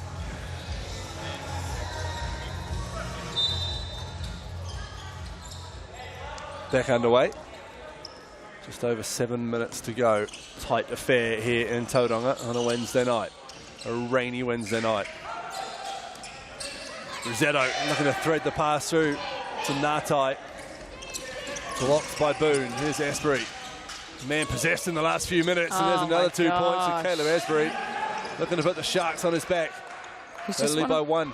Sorry to interrupt you. He's just one of those players. He goes at about times 2.5 speed. Rosetto up top. Hands it off Masters. Looks back for Rosetto. Someone's open, and it's this man here. Keone Saxon in front of the Sharks bench. Stoddart dashes after it. Oh, how about that? Xander Masters. Oh, unlucky. That will be a foul call on Masters, but I will commend his effort diving in transition for that ball. That was commendable. My goodness. And if he just held on to it, he probably would have got away with it, but he just lost the possession. Took out Boone. Putting his body on the line, Masters. Playing with a lot of mana. And more work for the young fellas with the towels. They love it, Hugh. Cameron slaps the ball to start the motion. Just about gets it in time. Oh, it opens up for Braden Inga. Ngatai goes to meet him. Good D from Ngatai, just staying in the cylinder. He jumped, but he did not reach out of that cylinder. Stoddart, big screen from Rosetto, big slap from Asbury. Puts his hand up. He knows he's not getting away with that one. Third foul on Caleb Asbury. That's what Rosetto does so well, is he hits the guard on the screen. It's on the guard to rub shoulders with that post player, but he does so well at just clipping those players there.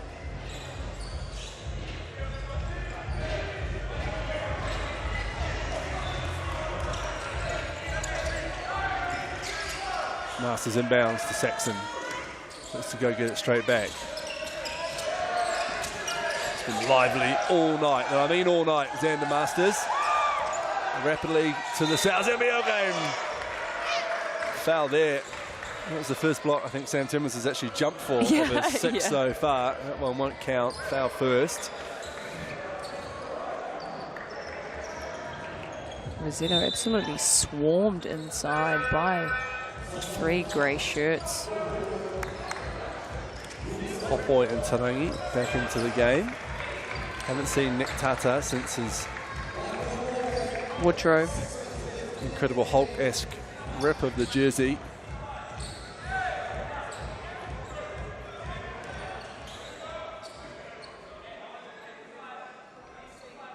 Eight points, 3 of 3 from the floor. To go 5 rebounds.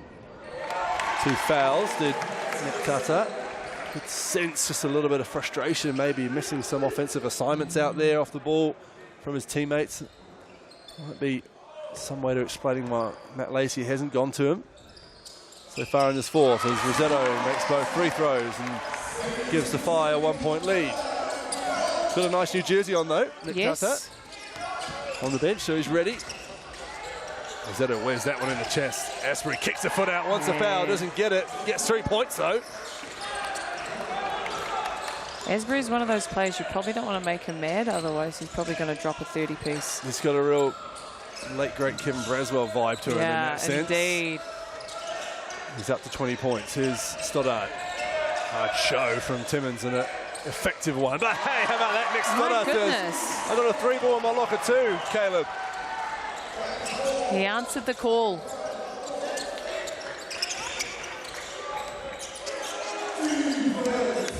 Timmins going to work.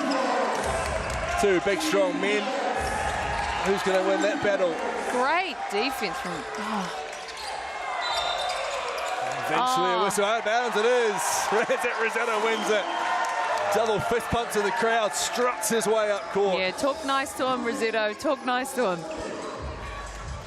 He's one of those players, you know, quite often as players you get caught up in, I need to be the top scorer, I need the top rebound. None of what Rosetto just did will be picked up on a stat sheet. But the impact that that series of you know, possessions just had was huge. Preserves the 1-point lead as we approach the midway point of the final quarter.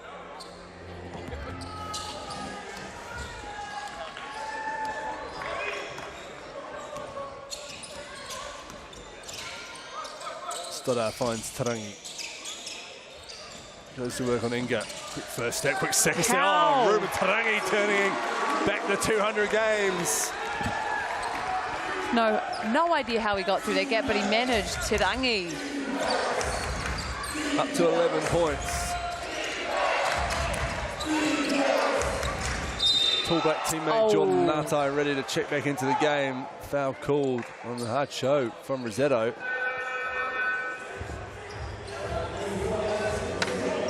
Fourth foul.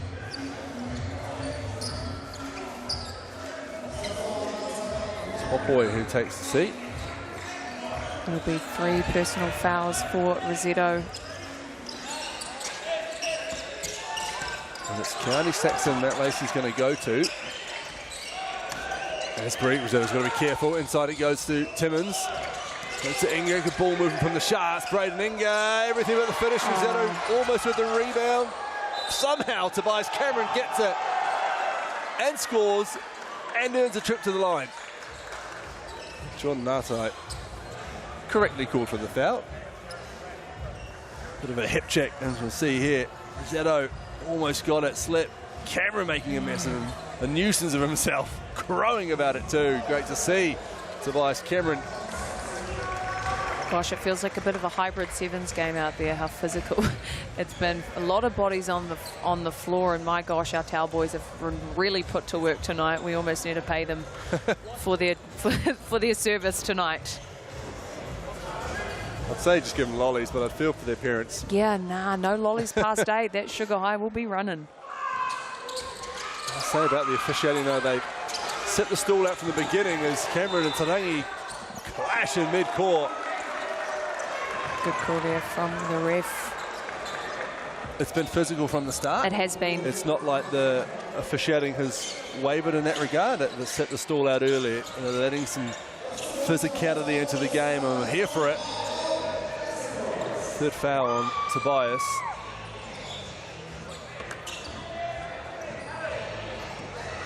Can't be good for the young fella with the knee brace. No, you know what? I think they should invest in Timu mop socks. I actually bought a pair and they work fantastic.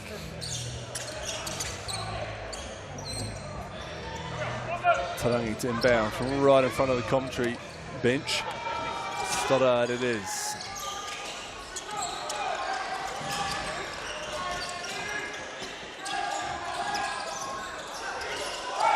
What about the pass? Instead takes a 3-ball, comes off the front iron. And the Sharks have a chance to take the lead with 4 minutes to go. Stoddart will have to be careful. He is on 4 fouls. Inga from the corner, from the wing I should say, sorry. Who's that going to go to? Another gang rebound from the Sharks, is it? It is. Boone from the corner. That one goes.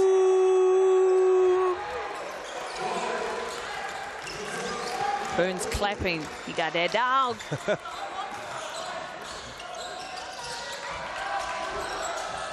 Ngatai going to work.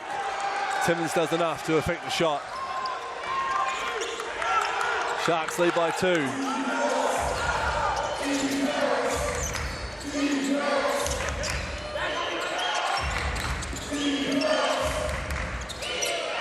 Asbury no-look pass to Stoddart.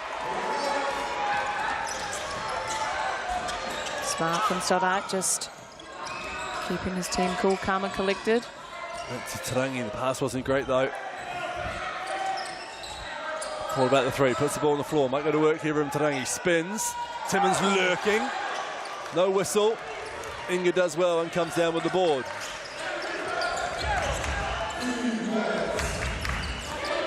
Sharks take their time. Inga, catch and shoot, huge if it goes. It doesn't. Timmins fouled.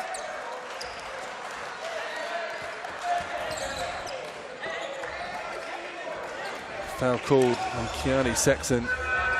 Timmins will go to the line. A timeout from the Southland Sharks, and I think John Kim sees a few tired bodies out there with 2 minutes 30 to go. They have a 2-point lead, the Sharks. Some energy on board. Yep, some tired bodies indeed. This far side has been impressive though.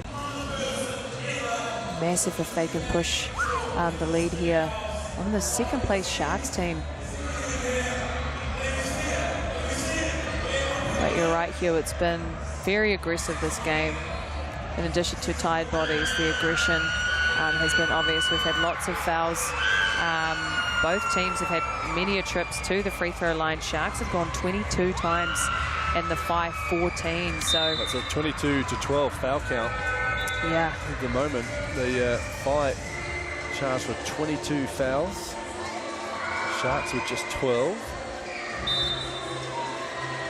Not too many discrepancies on the stat sheets beyond that.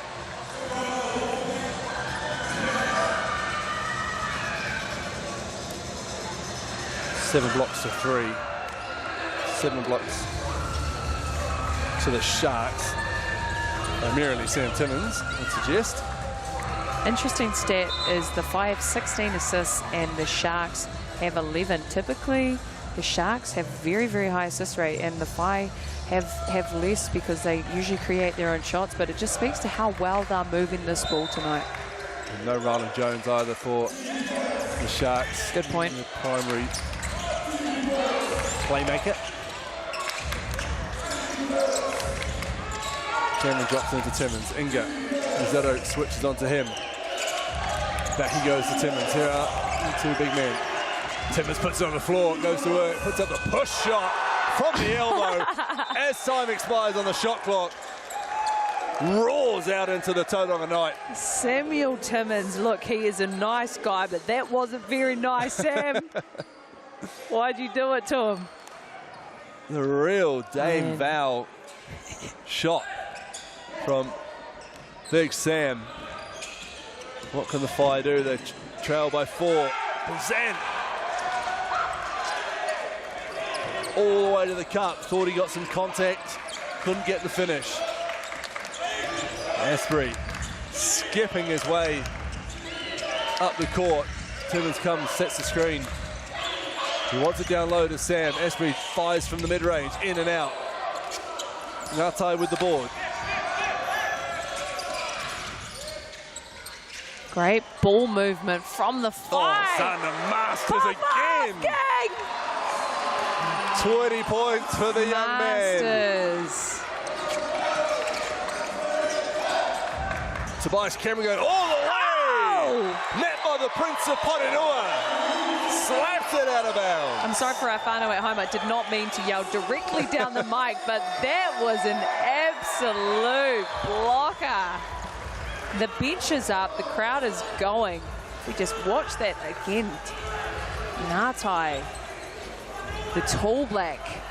Well, that is reminiscent of the 2020 NZNBL Showdown Grand Final, wearing the Nuggets jersey then was Jordan Ngatai, #1 draft pick that year in the COVID-inspired league. Man, what a time. A couple of massive blocks, massive dunks in the final on his way to an MVP performance. Now doing it in the colours of the Tauranga Whai. Asbury around the screen. Rossetto scampers back in to look after Sam Timmins. He's there for the rebound. He's there to do enough as Masters comes down with it. Wears one in the face. Meanwhile, the Whai go the other way, and this time Rossetto's on the floor. Bodies everywhere. Foul call on Asbury. 4th foul for Caleb Asbury. Masters caught one in the eye, the other end. Rossetto went flying. It's all happening with 1 minute and 8 seconds to go in a 1-point game here in the South NBL.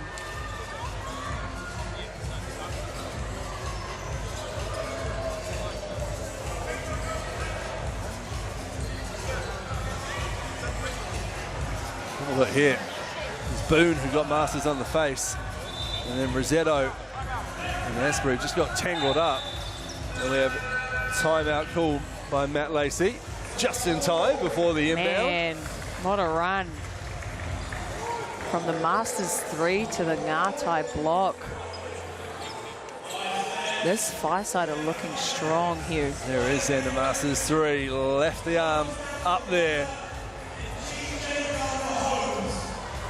20 points, there's the Ngatai denial. Not the first, won't be the last, Tobias Cameron.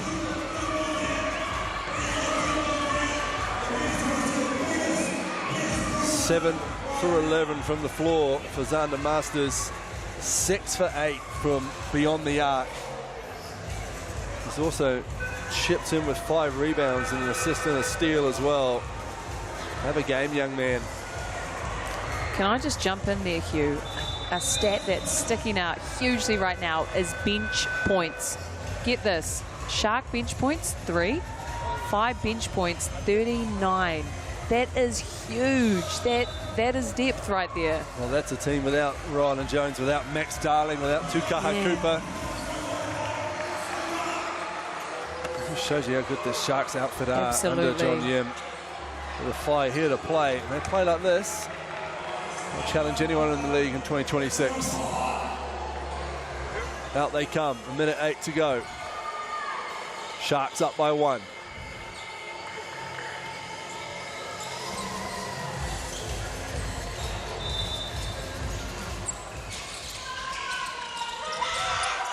It's Masters in front of the Sharks bench. 3 ball doesn't go. Who's come down with that one? The Whai captain, Jaden Bazant, has. They'll go again. As we're into double digits on the clock. Ngatai thought about the straightaway 3. It's got to go. Masters. Eventually rebounded by Asbury. And it's advantage Sharks with 45 seconds on the clock. Forward it goes to Braden Inga.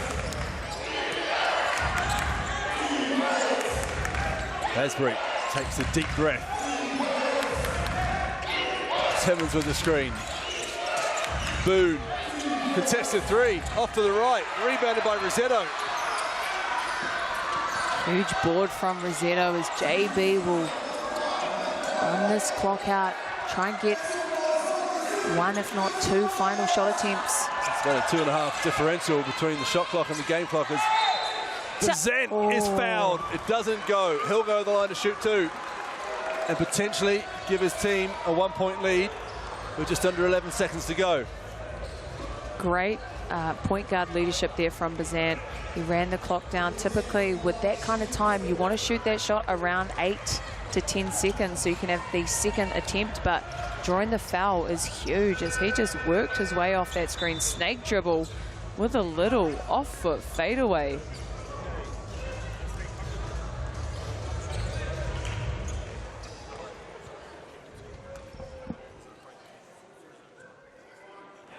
Off to the right with his first. Can he tie it up?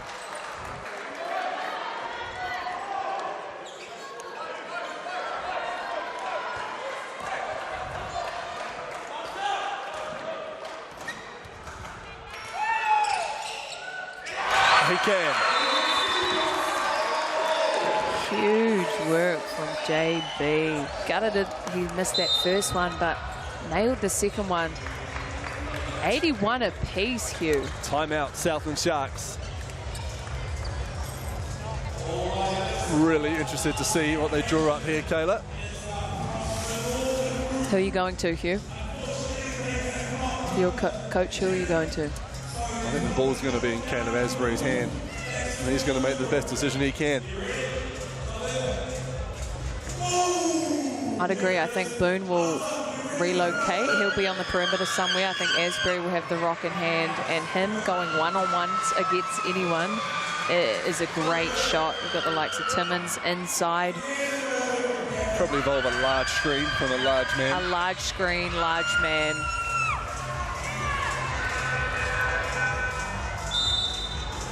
Going to be imperative for this Phi side to remain locked in for this one possession, whether it's going to be a no catch on Asbury.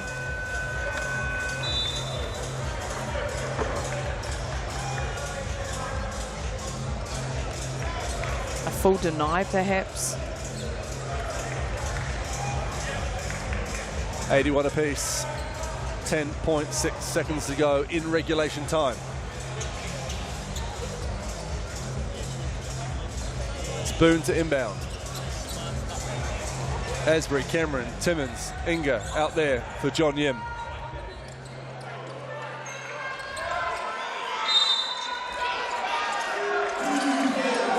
Tarangi looks at the ninth. Asbury comes down with it. Asbury, there's a large man, large screen. Rosetto gets a bit of contact. Boone's going to have to put up a deep three after the buzzer. It won't count. Free basketball here in Tauranga. We're going to overtime. OT, Hugh. I knew Asbury was trying to get that foul coming off the screen. That's all he needed to get to the line, but he wore a lot of contact from Anzac Rosetto, but that's a tough call to make when there's single-digit seconds on the clock. You know, Rosetto moved his feet, his hands were up, and he didn't go out of his cylinder. That is great defense. So back to the drawing board. Bit of a breather, but what a game. I'm putting you on the spot here, Hugh. Do you know how many overtime games we've had this season so far? Have we had any? I've commentated one. Okay. So I can say, yeah, we've definitely had one.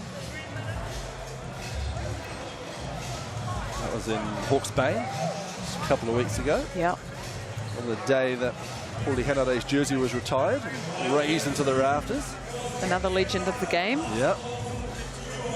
We've mentioned a few tonight. Were they all part of that Tall Blacks team that got fourth at the Olympics? World Cup. World Cup. World Cup, yep. Hanade, Boucher, Cameron, Jones, Penny, Dickel, Marks, Book. A young Abercrombie? No, way too young for the time. He would have been in intermediate 15. school. Yeah. Playing bull rush. Yeah. It's cool the generations down from those guys who really kind of set the bar for basketball and, you know, said, hey, well, we can perform on the international stage, and that they did. And, you know, as you mentioned earlier, we've got Tobias Cameron, son of Pero Cameron, playing in here. And we've had Hayden Jones, son of Phil, yes, in the league. We've had Josh Book, son of Ed Book, in the league. Amy Book as well in Tauihi. Oh, yes. Maya Jones in Tauihi as well. It's exciting to see that generation come through. Indeed.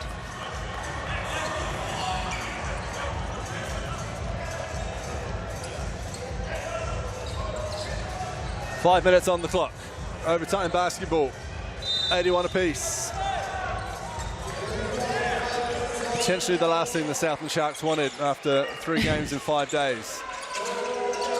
More running. And 3 points from their bench so far tonight. Timmins working hard down the low and rewarded for his efforts with an opportunity at a 3-point play. Sam Timmins' work rate off the ball is crazy. Like, he is always cutting and moving and trying to seal whenever he can, and he gets rewarded. 5 fouls to Anzac Rosetto, who's returned to the fight. Well, I was going to say short-lived, but no, he lasted longer than an entire game, to be fair. So he lasted the whole game. And he has made certainly an impression. Indeed. Considering he was 2 days off the plane. But he has fouled out now early in overtime. Again, a reluctance from Matt Lacey to go to Nick Tata. He goes to Keani Saxon. Really interesting. As Timmins converts a three-point play.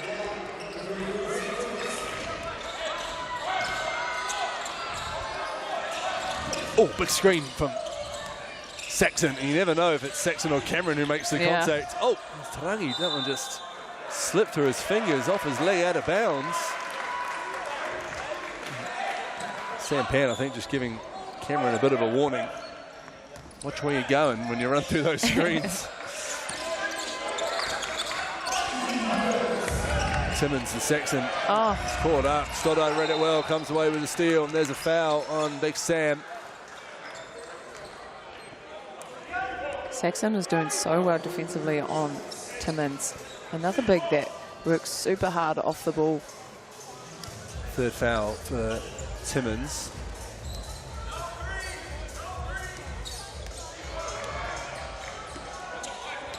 Stoddard, who's looked fit and healthy in his return from a calf injury. Natai gets a bit of space, drives. He's fouled before Timmins could block him into oblivion. And he'll shoot two. Jordan Natai. It's definitely an underutilized skill for anyone handling the rock in basketball, is the hesitation dribble. The ability to just freeze your defender.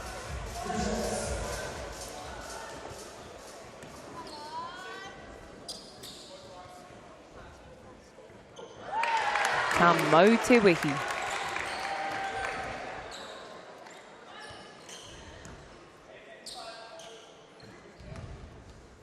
Five-time South NBL champion Jordan Natai.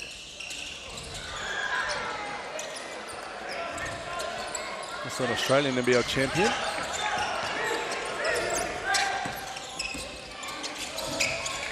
And 55-time Tall Black is Caleb Asbury. Can't get it to go, big rebound, Boone. He's still in there, Caleb Boone, eventually rewarded with a foul.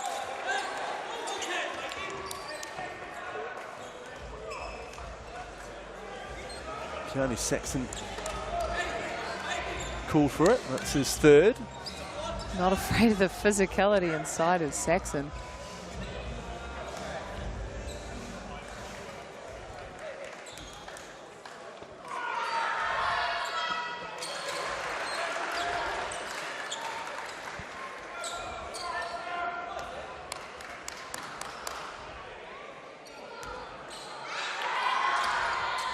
This is his second. Natai brings it in, wears one on the top of the dome.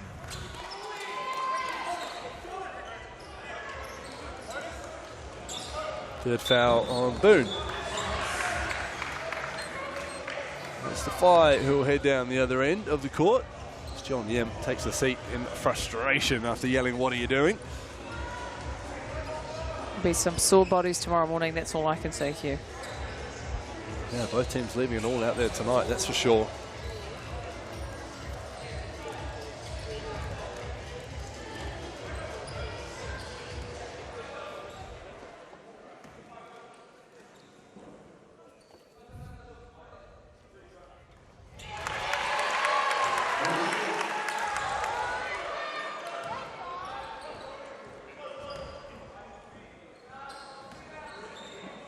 Not happy, John Yim. Natai turns a rebound at one end into 2 points at the other. And a one-point game we have under 4 minutes to go in OT here in Tauranga. Yeah, unwarranted fouls at this time of the game is the worst thing a coach could want. Straight to the free throw line. Into Timmins they go. What a find from Caleb Asbury. Timmins brings it down over his shoulder and finishes. 3-point lead to the Sharks. Stoddart, Tarangi, wide open. Three ball. Down it goes from Tarangi. dagger from Tauranga. He always manages to hit the shots when his team needs him. 87 apiece, ladies and gentlemen. Asbury all the way. Reclaims the lead for the Sharks.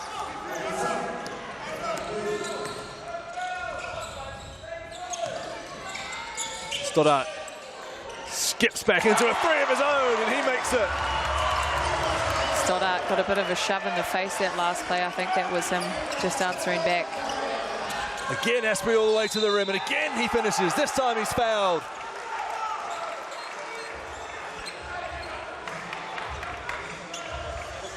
And he'll go to the line for one more.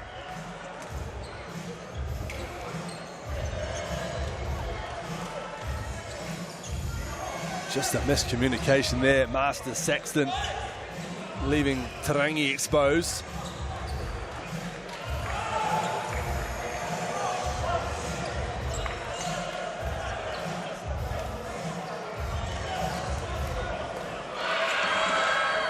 And it's back to a 2-point lead.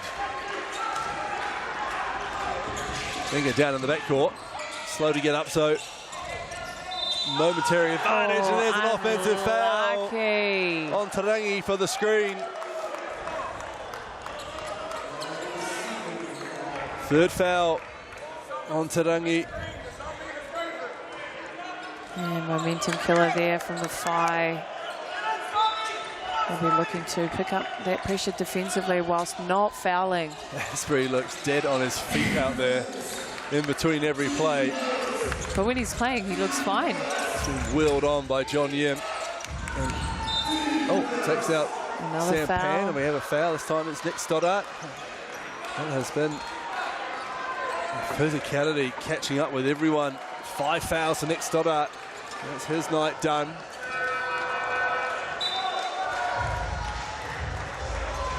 Jaden Bazan comes back in. Stoddart sitting after 17 points, 1 rebound, 4 assists. Great first game back for him.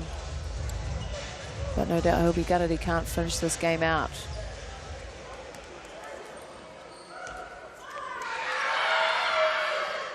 Ooh, missed. Asbury. Still plenty of time left in this overtime period. Might run out of players the way the fouling's going.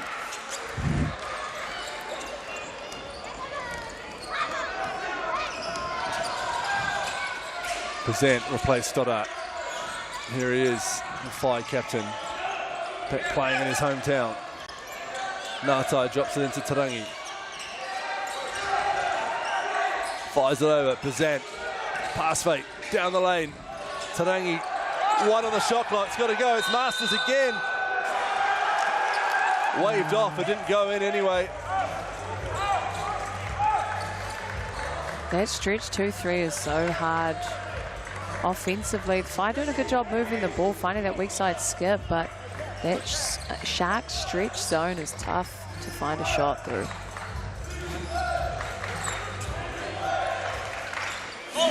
Asbury gets away from Bazan. Who's going to meet him there? They make a wall. It doesn't matter. He goes over it and drops it in. Man, Asbury had such a quiet start to this game. Now he's at 26. Masters. Saxon back to Masters. Tarangi curling. Taking the hit from Timmins. There's a foul. Timmins thought he had a block. Tobias Cameron keeping everyone away from the referee. I love that. Rally the troops, rally the troops. I love that leadership from Cameron. He knows now's not the time to get a technical foul, lads. Now's the time to regroup. We've got the advantage. Just see Cameron there pulling his teammates in. Come on, dudes. Lock in. Jet Thompson comes into the game for Bazan. Loves moments like this, just Jet Thompson. Smile on his face as he comes off the bench. He was born for these moments, Jet. You can tell he loves it. Saxon misses his first. Time getting a bit thin for missed shots for Matt Lacey's men. Trail by 5. Minute 39 to go. Misses them both. Timmins comes down with the rebound.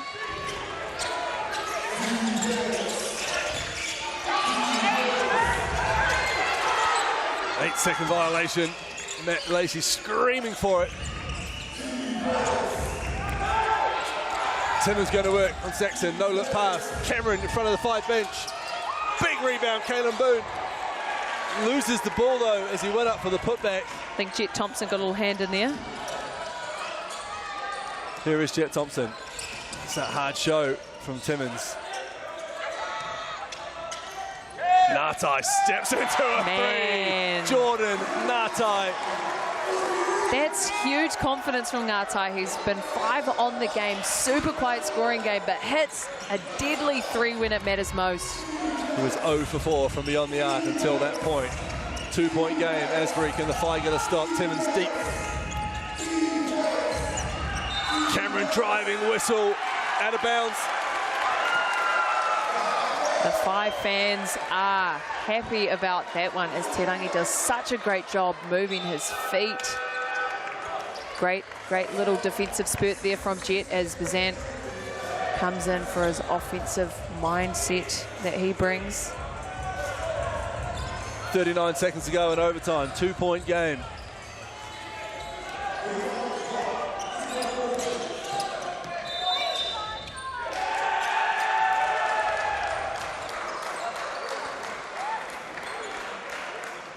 Technical foul on Jordan Ngatai in the corner whilst the Phi had possession. That is... What has happened there? 33 seconds to go. Can only assume there was something he said. I didn't see any. Asbury. And after the big three from Ngatai. Basketball's such a game of possessions, man.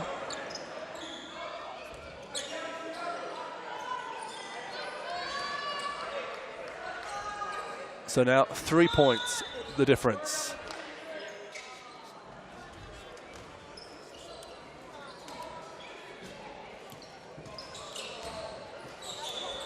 Phi possession from the baseline. Xander Masters to inbound. We're discussing rules here. Sideline it is.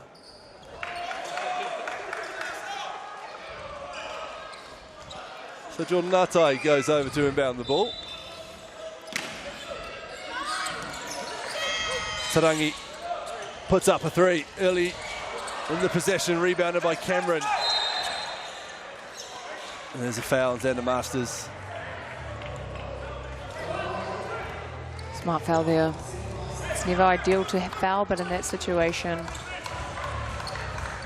the time is on the side of the Sharks, so trying to chip off any of that time is crucial for this Phi side. Matt Lacey stealing the moment to run through the next movements.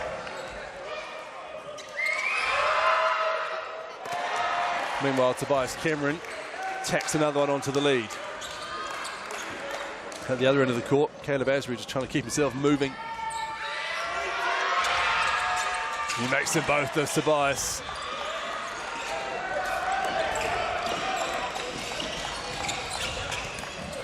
.20 seconds to go, 5 points.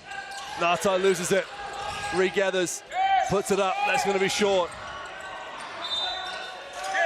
And out of bounds it goes. Jet Thompson's going to come back in. Time running out for the Phi. Timeout call by the Sharks.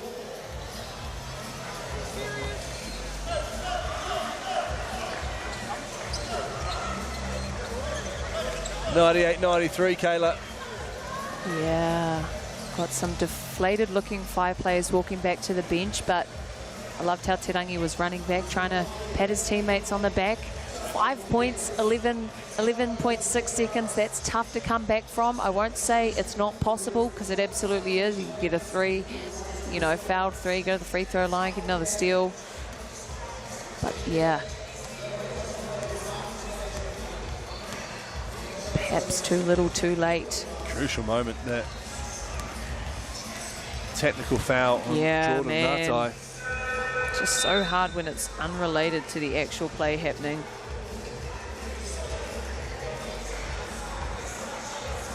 You know, in sport in general, there's controllables and there's uncontrollables, and that is one of those controllable things of, you know, it wasn't in the play, but with such a fiery game, I guess it's warranted.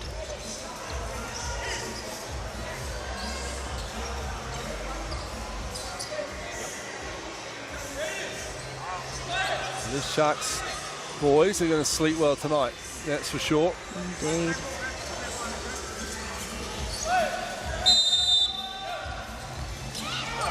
Oh, Timmins lost the possession. Oh, Mikey Graham valiantly taking the fall for the bad pass.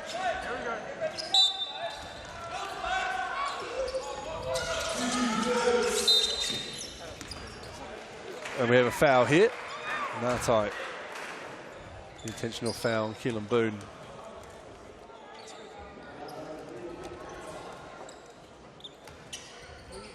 Now the fight.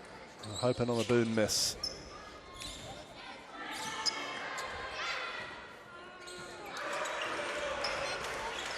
They don't get it.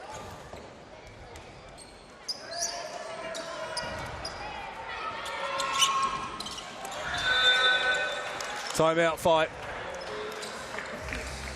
10 seconds, 7 points to make up. It's been done. Not very often, though. What was that NCAA game?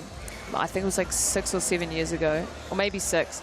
That men's team that made a comeback within like, it was like 40 seconds or something, and it was like one of the biggest college comebacks. Not the Villanova. I think it was the Villanova one. And the Phi fans are heading for the exits, Kayla. The loyal ones are staying, though. The Sharks fans certainly are, that's for sure.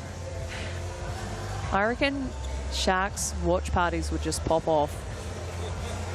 As long as they wear those hard hats with the Sharks on. Do you reckon they get them from Bunnings? You know what? I would have commentated a lot of games in Southland in my time.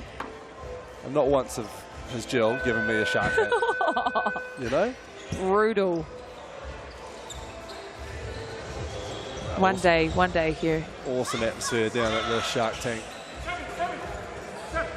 Great crew at ILT Stadium, Southland.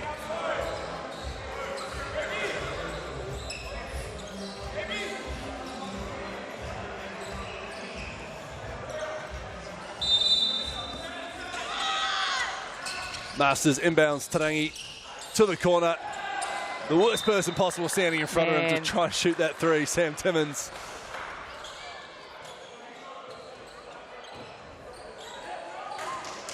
Just discussing whether it was blocked. Sam Timmins is laughing because Sam Timmins is knows stuck between wanting the block and wanting the ball. I want the block, or is it out? He doesn't get the block, but the Sharks get the ball, and Bazant fouls Caleb Asbury. He's going to look to add it to his stellar night. 29 points, 6 rebounds, 4 assists.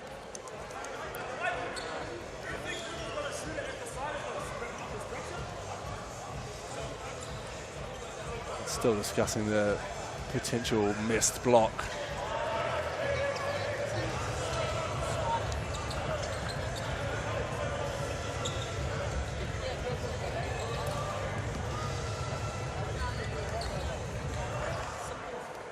And Asbury gets himself a 30-piece.